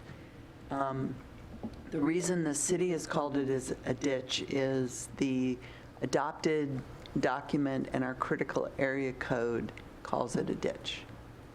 We recognize that with the culvert reconstruction, as well as the nature of fish to go where fish want to go, that they may very well be in that area. I'm WDFW, Washington Department of Fish and Wildlife, have their own classifications. WashDOT uses their classifications. I'm not even sure whether WashDOT's work for the culvert rebuild would use the same criteria as WashDOT for transportation purposes. So, whose criteria was the level 4 before? I'm not sure which level 4 you're referring to. It said level 4 stream on the first set of plans. Oh. Okay, that was from the Fish and Wildlife classification, which document we can no longer find. It seems to have disappeared. But they classified, which Lucy corrected me at that time, saying what Fish and Game said and what the city of Issaquah says is a class 4 are two different things, and that's why it was removed. But they classified the tributary ditch as a level 4, and I mistakenly said, well, that's a class 4 stream in the city of Issaquah then, and that's why it was removed. Does that answer the question? Yeah. Nell, did you have something? So this is Nell Lundar, the city's stream consultant. Yeah, I'm a ecologist at the Watershed Company who has been doing peer review, and I think part of what's being referred to is some old documentation that Lucy shared with me from Peter Rosen's time at the city, when I think there was discussion between the city and WashDOT and the property owner proceeding a stream relocation. I might be putting that in the wrong context, but I think that's the history. You're right. The city's environmental planner, who is no longer with the city, made certain evaluations prior to the culvert being moved. As I said, the use of the term ditch comes from a basin plan from 1996, which is still adopted in code. The challenge is that things have continued to move. So from a city regulatory critical area perspective, it's a ditch. That doesn't mean that we aren't recognizing that with the presence of fish, a certain level of protection is necessary, which is why the planting of the property on either side of it was required as part of the SEPA conditions. Yeah, and I would just add for clarity, so as I was reviewing this and looking at the code, it was clear that the city's definition does not base their stream definition on fish use. Some jurisdictions do, certainly WDFW does, which is why they would call this tributary a stream as opposed to the city's classification of a ditch. It's just a difference in that regulatory language. But the city is well aware, and we've certainly talked about, and many people have pointed out that it is a salmon-bearing stream, regardless of that regulatory position under city code. Can you possibly share a description of the difference between the previous condition of this particular ditch prior to the WashDOT improvement and now? Has there been a material enhancement in its function as a result of that work? I did not visit the site before and after. I have seen some before pictures.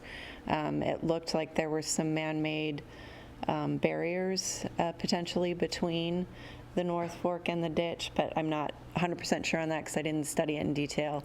But I recall seeing a photo with the trash rack, which may have been a barrier. But in its current state, there's no barrier. Yeah, Does that answer the question? Yes. Continue with your question. I can expand on that just a little bit. So when DOT did the replacement on that. Could you introduce yourself? Oh, yeah, sorry. Tyrell Bradley, project civil engineer. When DOT did the replacement on that, they did a scour analysis and brought in larger rock to make sure that the bottom of the tributary was not going to have sediment move downstream. And they also placed large woody debris to create a habitat for the potential salmonids that could end up being in that spot. So there was enhancements done to the tributary itself, if that answers your question. And to hop on my counterpart here, Dave, on one more thing is the class 4 that you're referring to was part of an older document that we had, and we did a public records request to the Department of Transportation to get all their documents that they did as part of the stream relocation project. And it wasn't until after the first Development Commission meeting that we got those documents. When we got those documents, WDFW, the Corps of Engineers, the JARPA, the Nationwide Permit, the Habitat Protection, all of them classified it as a tributary. So that's when it backed up the actual, ditch tributary classification. So that's when we went back and actually updated that. Hopefully that answers why that went away.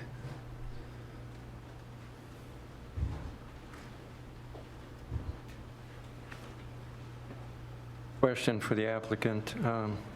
Page 36 of 122, and on the SCJ Alliance drawing sheet 6 of 8, and the drainage plan, wondering what's the reason that the detention flow spreader is discharging 25 feet from the ditch or tributary.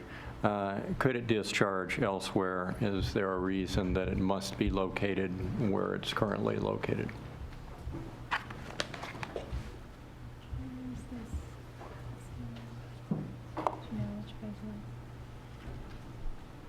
So could you say the page numbers again? You said them very fast. Yeah, Richard. page 36 of 122 in the report, and also SCJ Alliance drawing sheet 6 of 8. It's the drainage plan sheet.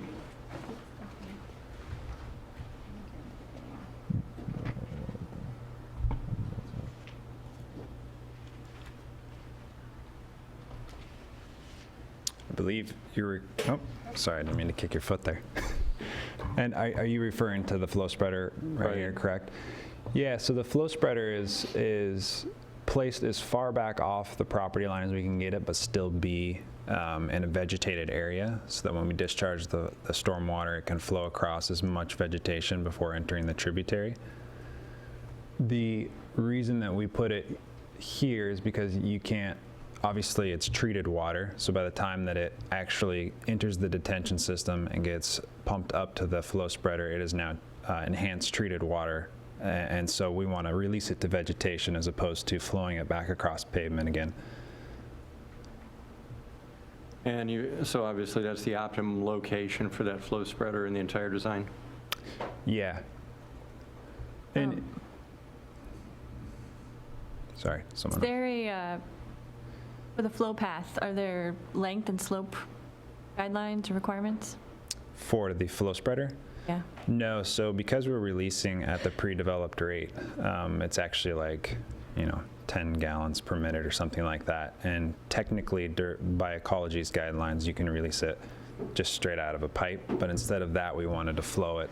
So we decided to construct, I believe that's a 100-foot long flow spreader, to take that 10 gallons and make it about a 1/16 of an inch deep of water over as long as surfaces as we could make.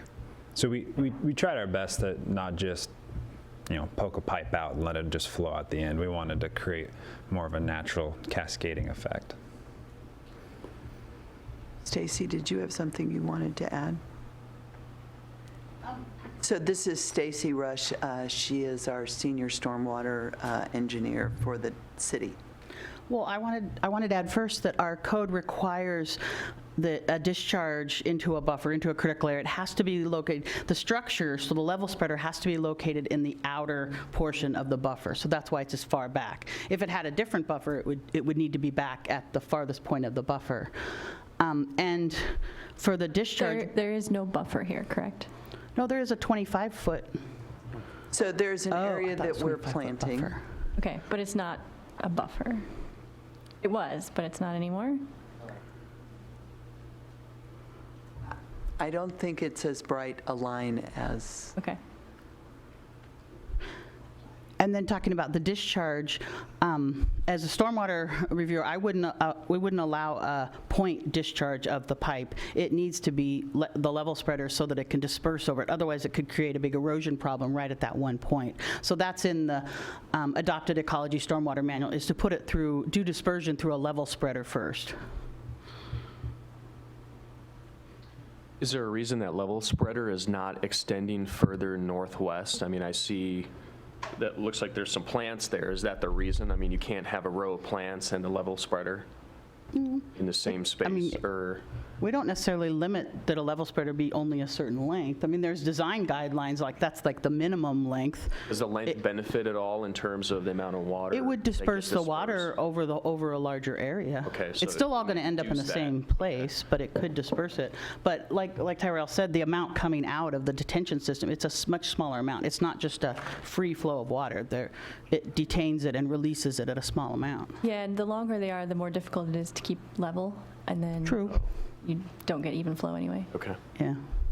And just to kind of put it in perspective, it's somewhere around 10 gallons per minute at peak. That's like 2 faucets in a house being turned on full blast. So we spread that out over 100 feet. I mean, we're talking about a very small amount of water at even at the worst event. Our detention system will hold it on site and slowly release it out at that rate. So the intention is for that soil to absorb it, the soil right adjacent to that creek or the waterway there, right, as it discharges. Yeah. In a frozen climate, does that still absorb it at the same rate, or does that soil really freeze up, and as a result, water just runs off? I guess water would be freezing anyway, right? Yeah, yeah. Temperature. Yeah. I guess in a frozen environment, we don't have water being entered into the detention system. Right. Makes sense, yeah.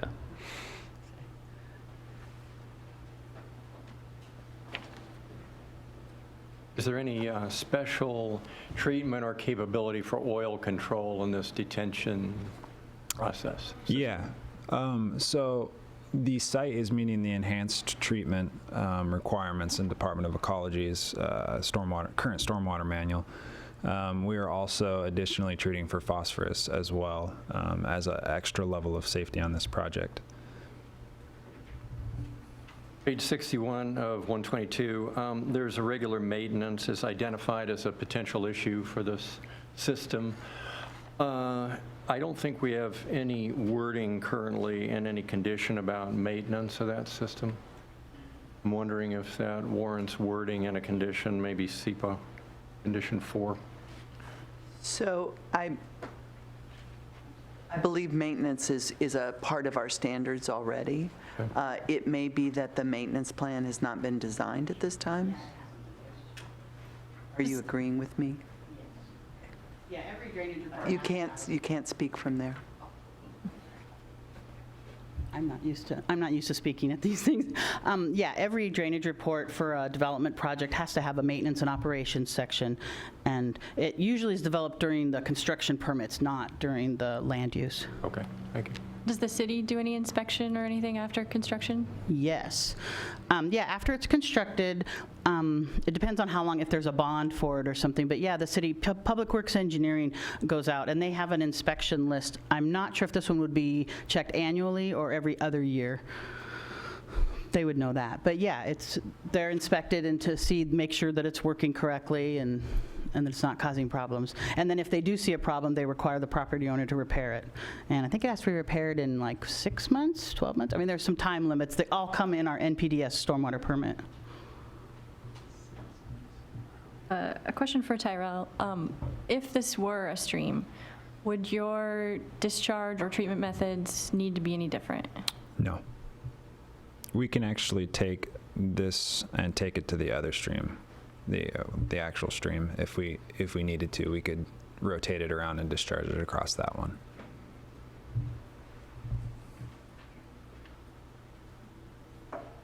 A question for staff. The condition, I think it's SEPA condition 1, requires planting along the tributary within the WashDOT right-of-way as a condition of approval. So has that approval been obtained yet? And if not, what happens if that doesn't work out with WashDOT? That's a great question, and I'm going to say one thing, and then I'm going to let the applicant speak. You are right, we do not normally write conditions on other people's property. Our understanding when we wrote that condition is that there was an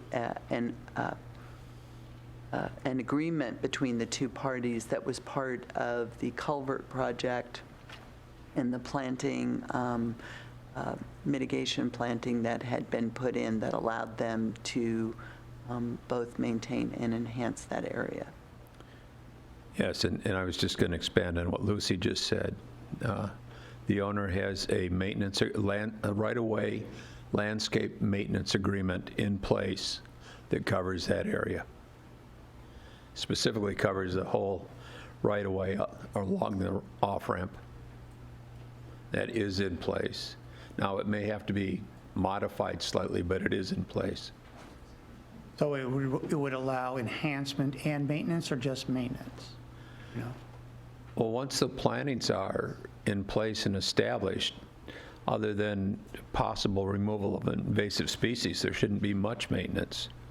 Right, I guess my point was, just maintenance is one type of an agreement to maintain visual paths, et cetera, but enhancement means I'm going to go on the property, I'm going to do work. I'm going to plant things, I'm going to till the soil, et cetera.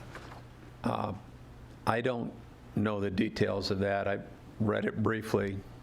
The key that we're trying to address is there is an agreement, and if it has to be modified, Dan, I guess we'll have to work with, Dan shaking his head yes. We'll have to go back to WashDOT and say, the city's put these conditions on us, we may have to modify this right-of-way maintenance agreement. So I guess in summary, there's high confidence in the ability to actually comply with the condition. Yes, very much. Thank you.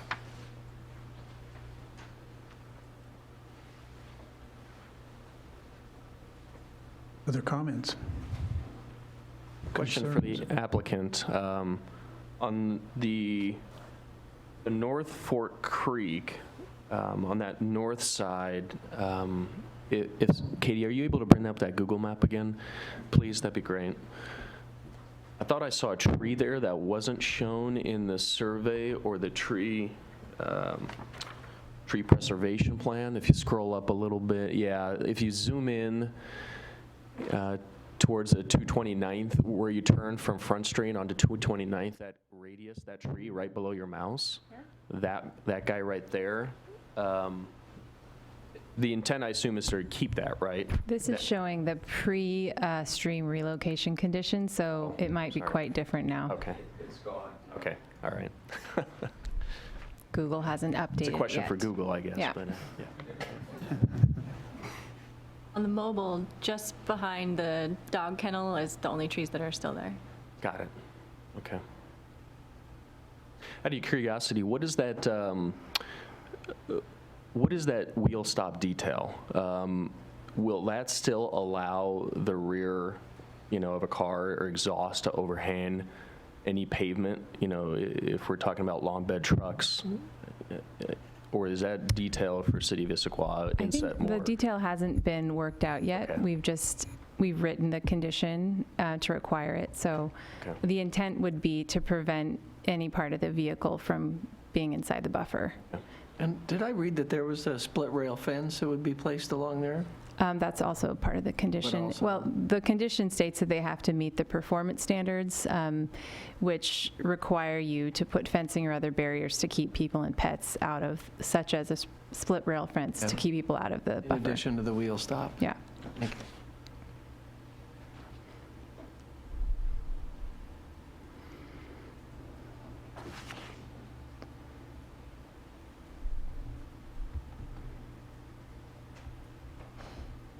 Further comments? Concerns? One more follow-up on the oil treatment. So the modular wetland system that treats for oil?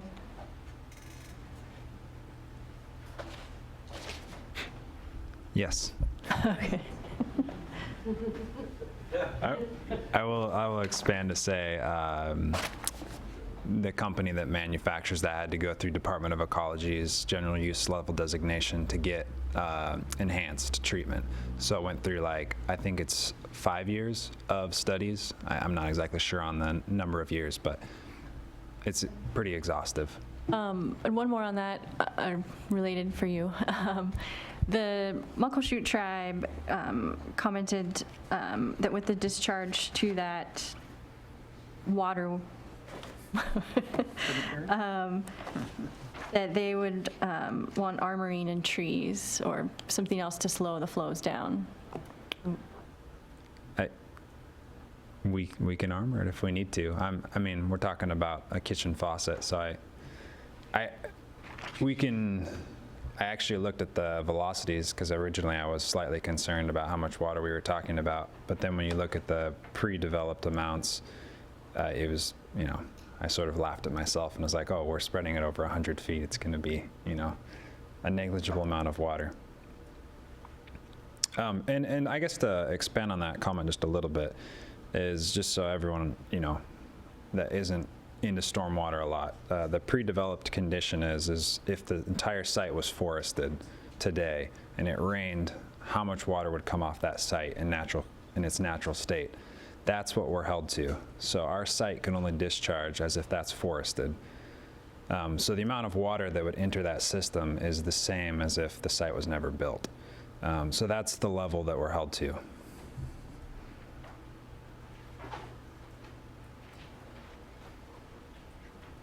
Question for the applicant. Has there been preliminary engineering done on the foundation pylons? And do we have an idea of the depth of that? And is kind of a domino off, another question off of that is, would that be for the entirety of both the building footprints, including the Lincoln Center? Or is there the possibility that pylons could be eliminated for Lincoln Center due to just the size of the structure compared? The selected foundation method is geopiers. Okay. It's not piles. Okay. The spacing of the geopiers varies based on a single-story, multi-story building. The geopiers put in at the start of construction will be for the fourth tier because we can't go back and add that in the future. The geopiers extend 4 to 6 feet outside the perimeter of the building, depending on where the foundations are. And the geopiers, for the most part, are set at a 30-foot depth, and they're vibrated, pounded into the ground over a period of time, much quieter than driving pile, which we can hear right now as you drive down the freeway. Mm-hmm. Okay. Does that answer the question? It does, thank you.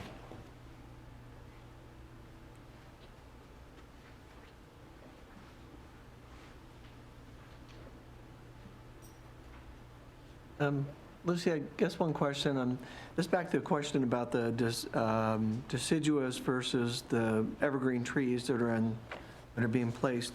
The note that we got from Karen Walter from the Muckleshoot tribe, a recommendation of the mitigation should be modified by proposing a more diverse mix of native trees planted evenly along the reduced buffer area, and a question about the western red cedar. I sort of don't feel like that we're necessarily qualified to make decisions on what tree should be planted where. But is that something, would it be, is there some condition of the effect that the city staffs, whoever would be in charge of deciding what's an appropriate landscaping plan, would be looking at that and make decisions? So, the western red cedar received a lot of discussion at Rivers and Streams. I think my memory is, and I don't know if any of you have read the minutes more recently than I have, my memory was they were comfortable with that. However, when the construction mitigation plan is submitted, Nell Lund and Watershed would be asked to perform that technical review and review it against King County's mitigation guidelines for plant size, spacing, and type. Okay.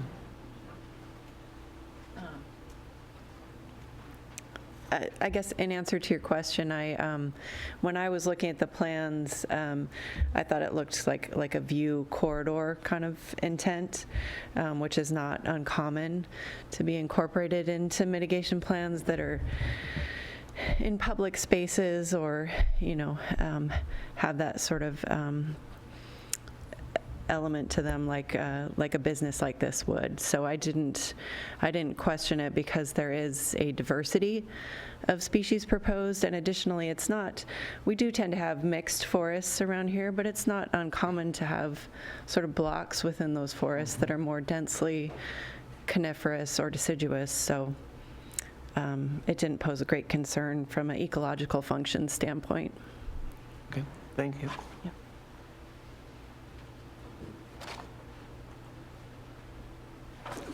So there, back to the kind of the tributary to the North Fork.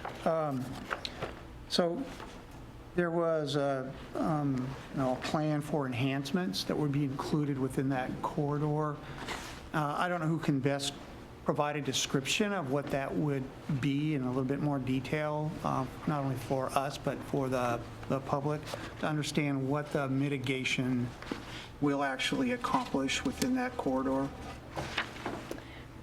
Are you asking for more information about what the SEPA condition would require for mitigation plantings? That would be a good place to start. Nell, could you talk to the King County mitigation guidelines for planting and if they were required to plant along the ditch to the King County planting for size and selection, what that might look like? Okay.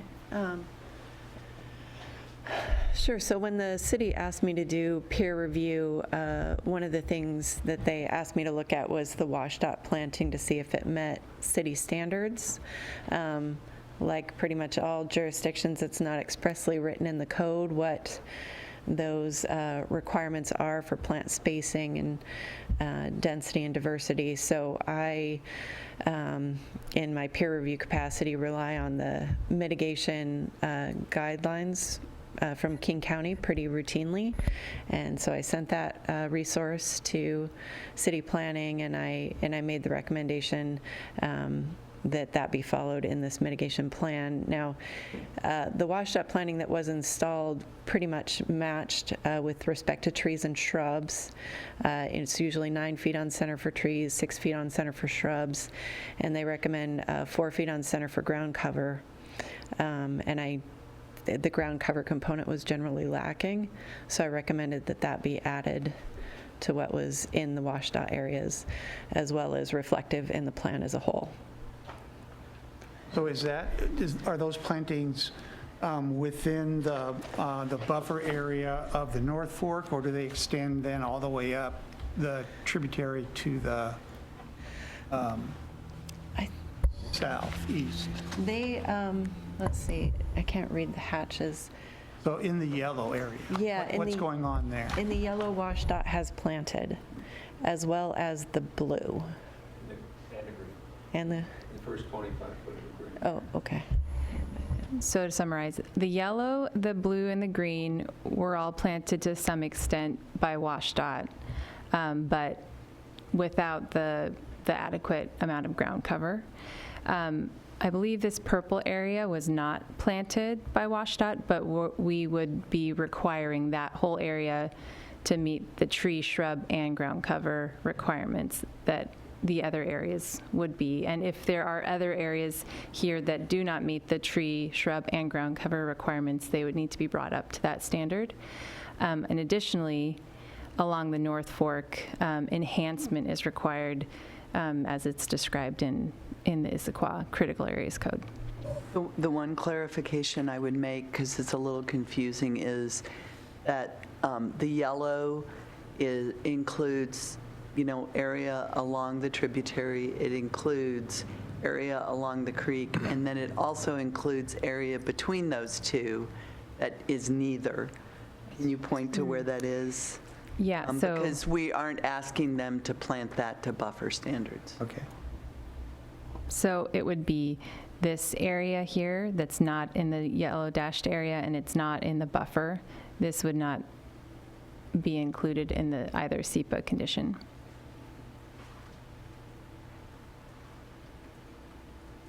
Related question about those King County critical areas mitigation guidelines concerning how they'd be applied beyond just the plantings. That document has sections on maintenance and monitoring and removal of invasive species and so on. So do we have that as part of our implementation plan in this case? So there's a 5-year maintenance period. They're required to provide annual monitoring reports. If things are deficient, they may have to go out and take action during that monitoring time. There's bonds that are required. Okay, so all of that process would apply to this buffer that we're talking about here. I don't know that document at the same level. You're speaking to code, Issaquah code, requiring that mitigation. The intent of the SEPA conditions was to capture the planting type and density requirements in King County, not necessarily the entire document, if that answers your question. We would rely on the City of Issaquah's maintenance rules and apply those to the Okay, site. just want to make sure it is maintained, and if there's a die-off, that it's replaced. If it's litter and so on, if you have invasive species, that is accounted for. That is, although the city code has more guidance on those topics, the plan is generally reflective of those parts of King County guidance as well. So I guess I have to confess some real confusion still on that. My sense was that the majority of the comments that we received from the public were concerned about the classification of the ditch or the tributary and what was the right classification and what the right mitigation or what the right buffering for that ought to be.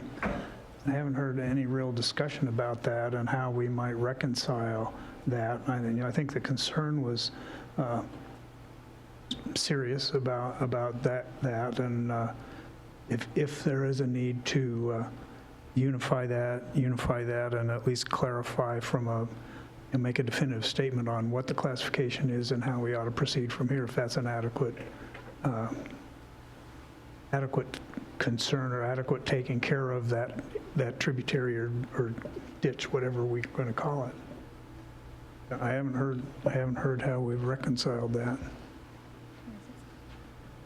I think we're waiting to hear what you would ask of us. No, I know what I'd ask.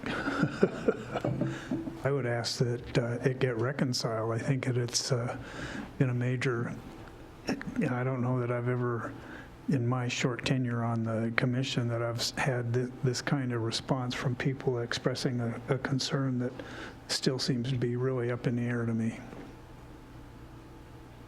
Mr. Chairman, have certainly the same concern. I think we probably all share that, and especially given the age of the source document apparently that was used in the city's designation of this as a ditch versus a tributary.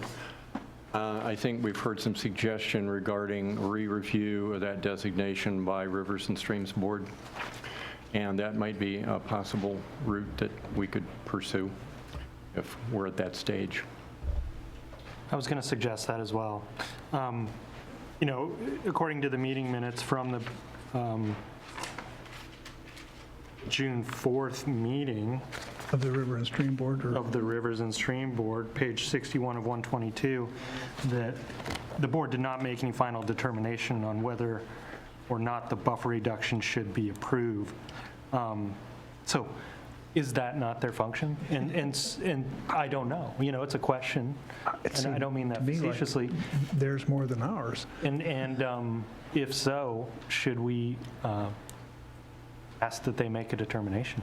And there's also some concern from one of the members that the buffer wasn't great enough. So I feel like there's not enough clarity for us to make. It's kind of like we might want to remand it back to the staff and ask them to seek clarification on that. Yes, because it could have potential impacts on everything we're considering here regarding the buffer size and so on, and other implications that I'm not aware of at this point. It seems to me there's two different aspects of this, the buffer reduction and the buffer required by the ditchutary, we'll call it. The Ditchutary? Yeah, ditchutary.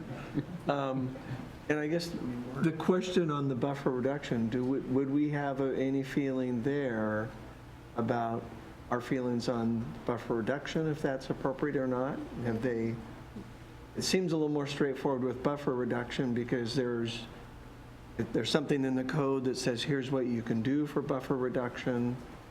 You meet that requirement. There's no question it requires a 100-foot buffer to start with. They met the requirements for it. What would be the buffer on a level 4 stream? Is there criteria for that? In the city of Issaquah, it's a 25-foot buffer. Okay. Sorry. And what is the difference between what they're proposing and an official buffer?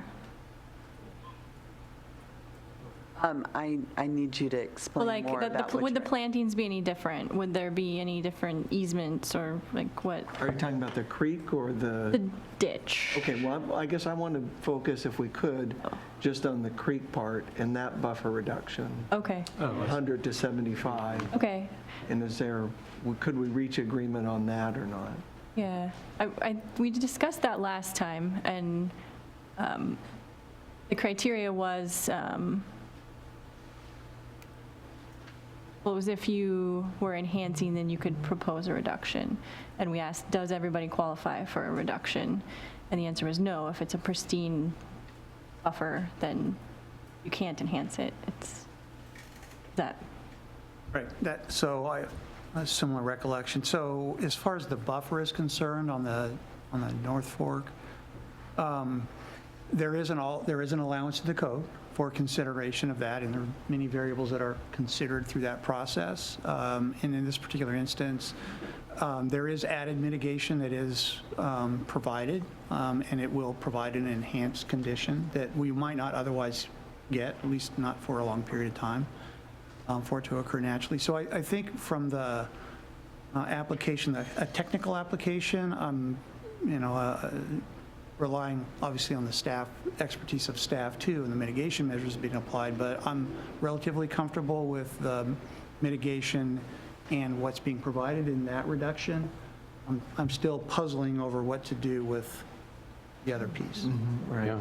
There was just a bit of discussion on pages 29, 30 about whether the creek activity, and this is referring to the Issaquah Creek part, was an alteration or an enhancement, I believe. And the city's position is that it was an enhancement. We agree on that, and it's not specific, it's not an alteration of that creek, it was really an enhancement. Made sense to me. I would agree. Yeah. Agreed. So the real issue seems to be the ditchutary. I guess, other commissioners, would you agree that the 25% reduction of the creek? I believe the applicant has made a convincing case that they are able to enhance that area such that it meets the code qualification for a reduction. There's one other question that Ms. Marsh brought up about if you've already have an existing reduction on one side of a creek, does it limit the reduction on the other side of the creek? And I guess in my mind, I didn't think that would be the appropriate application of buffer reduction requirements. That makes sense. Yeah, I think there's two sides to every stream. Better write that one down. That's even better. Oh, every digitary? Okay. Does anyone have a professional opinion on that with past experience or criteria? On what specifically? About the road impacts to the buffer? How that applies to this application?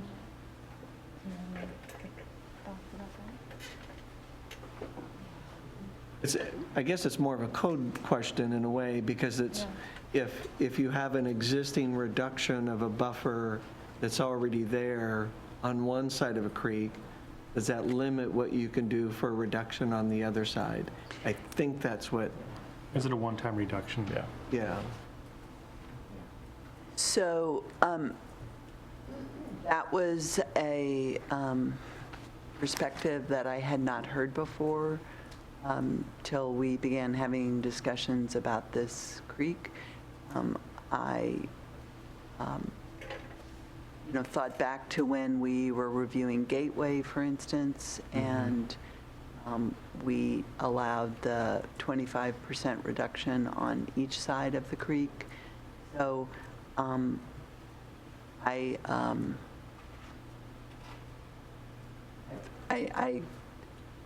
don't think we've ever applied the code that way. Okay. So I think that's the most I can say at this point.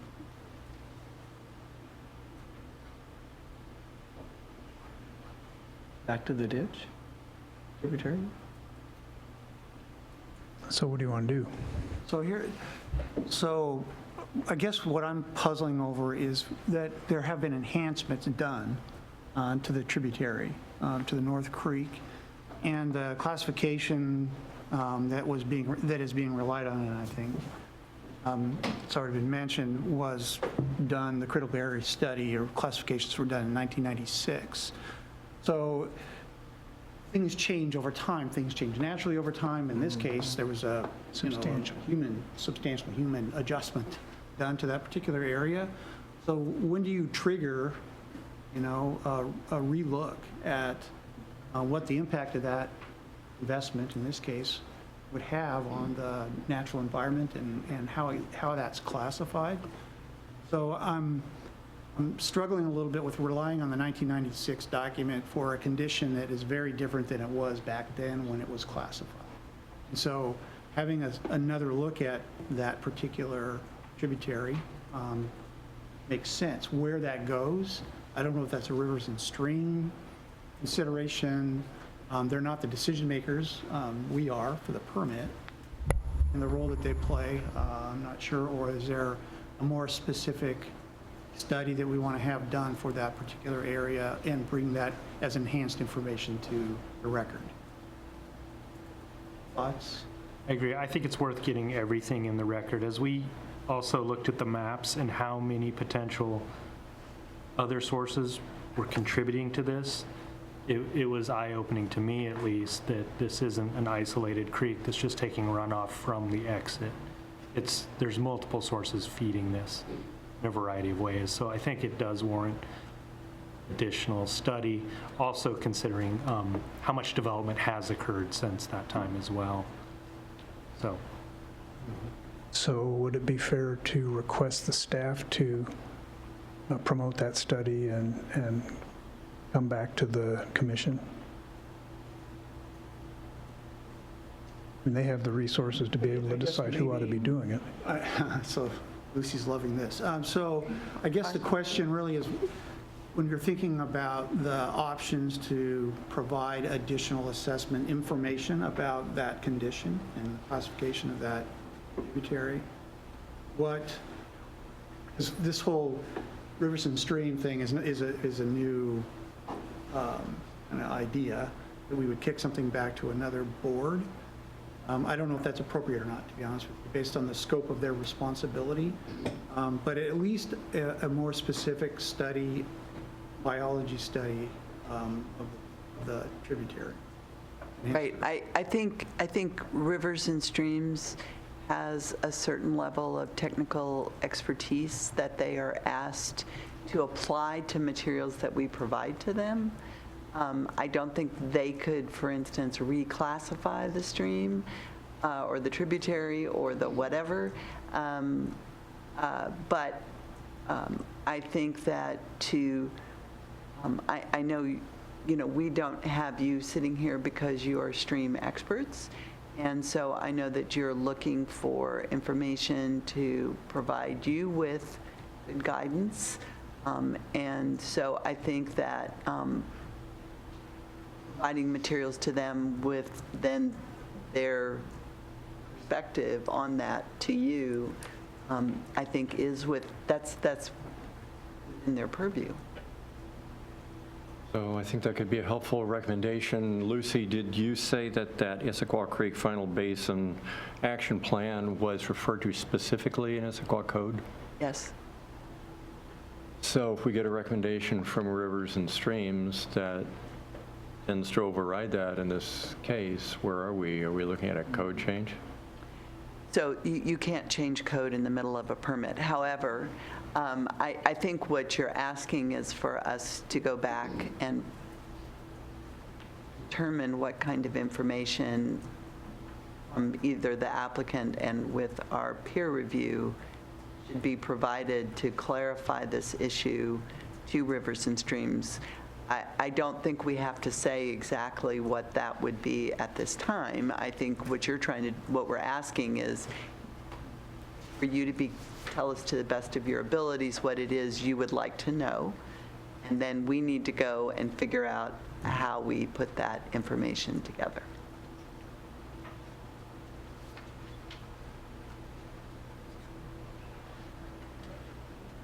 Yeah, I have a tough time with this because on one hand, I think if it's in the code and it says here's what the basis of a definition is and here's what a setback or a buffer should be based on that, but we have to abide by the code. And at the same time, I think conditions have changed. And there's a waterway that's had baby salmon in it that's feeding into the Issaquah Creek, and it's a hard thing to go back and fix down the road. And I think they have a comment. Are we allowed to let them contribute? Oh, go ahead. I have one other question too. Yeah, I just don't want to sound like a broken record, but this was reevaluated in 2016 by Fish and Wildlife and the Corps of Engineers, and there was an HPA done that all documents in an environmental classification named it an unnamed tributary, and DOT in their report recognized the salmonids and made it up into there with the previous culvert state, and were actually trapped in there. And so this opened it up and allowed them, if they do go up in there, for them to freely come and go. So it has been classified by the authorities having jurisdiction at the state level and at the nationwide permit level as an unnamed tributary, as named in their environmental classification. So I guess, I'm not sure what jurisdiction would actually supersede Fish and Wildlife's environmental classification, but we can provide all the documentation from the 2016 project to the staff here. But so I just want to add that back in. Was that information provided to Rivers and Stream?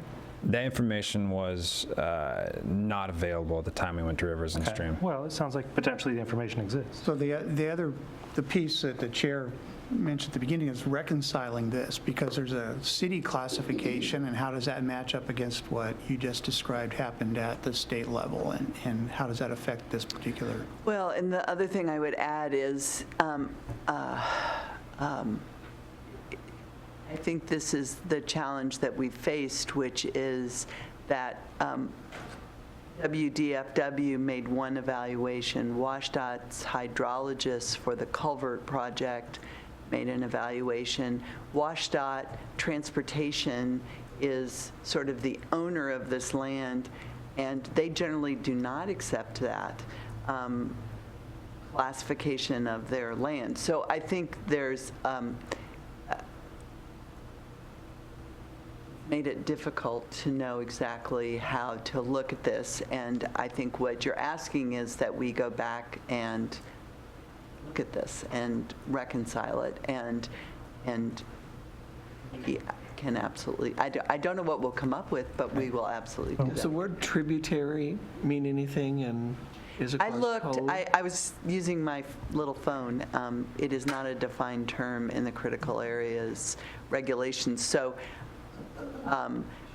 our defined term for a 100-foot setback would be from a stream, and I did go and look at Nell's point that our stream definition is not based on having fish. But I don't want to keep saying these things, because I think we need to comprehensively look at these pieces with our experts and bring something back to you that is responding to what you're asking So us to. do we need to make an official recommendation, or can we say we'd really like you to go do that? Do you want a motion? Do we need to? Well, And to continue the meeting? right. I did write something that was a remand, if you want to remand it to staff.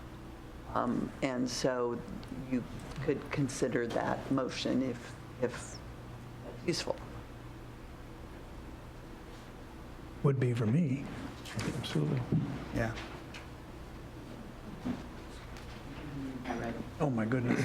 Or I can read it out loud if that's easier. Why don't you do that and then give the commissioners a chance to. Okay. So listen carefully, gentlemen and ladies. So I move that the Development Commission remand SDP 19-00001 to city staff for further study regarding the following specific topics, fill in the blank, because my understanding is you aren't remanding the entire permit, it's some specific component, and return to the Development Commission upon completion of this additional work and a review by the Rivers and Streams Board. Could we also include that they supply the additional studies by Fish and Wildlife and the other studies cited by the applicant's consultant? So are you asking for all of that material to come to you, or are you asking? To whoever's it's being remanded to, such that they have all the information available. Did you say as such? We're remanding it back to the staff to do that. Okay, well then. And consider, and you could say, and consider the information provided in the studies by, Yeah. Because I feel like the information potentially exists that we want, and it just hasn't been reviewed. I don't know. How do you guys feel about that? And for me, the specific request would be, the real question for me is, are we providing adequate protection of the stream, culvert, ditch, whatever we want to call it? Is the buffering adequate? Okay. So would you like to be the one that actually proposed that motion with your addition to it? Now? You good? Yeah, I mean, it's essentially, yeah. Yeah. Okay, with your. Do I need to read that? Addition? Okay. And then would it only be the only item be the ditch that we would, and tributary or Yes. waterway? Yes. Unnamed waterway? So I'm going to work my way through this. Mr. Chair, I move that we, the Development Commission, remand SDP 19-0001 to city staff for further study regarding, what shall we call this officially? The unnamed waterway? The unnamed water course, the subject water course. And also consider including in your review additional information provided by the applicant's consultant, studies prepared by Fish and Wildlife and other studies, and use that in your consideration of review, and return that to the Development Commission. Upon completion of this additional work and review by the River and Streams Board. I'll second. Did that make sense? Okay. Excellent. So there's been a motion made and seconded. Additional discussion? All those in favor say aye. Aye. Opposed? Motion carries. Is there further discussion for tonight? So I think we need to state that the You're right, I'm sorry. still open for, be rescheduled for a later date. Right, we will continue the public hearing at a further date to be determined once the evaluation is completed. So with that being said, I do want to express my appreciation for the serious support that the public provided and the input. It was invaluable to us, and it's once more a demonstration of the value of a public process that allows us to make better decisions, and we appreciate it. We really appreciate it. So I think with that, we'll adjourn.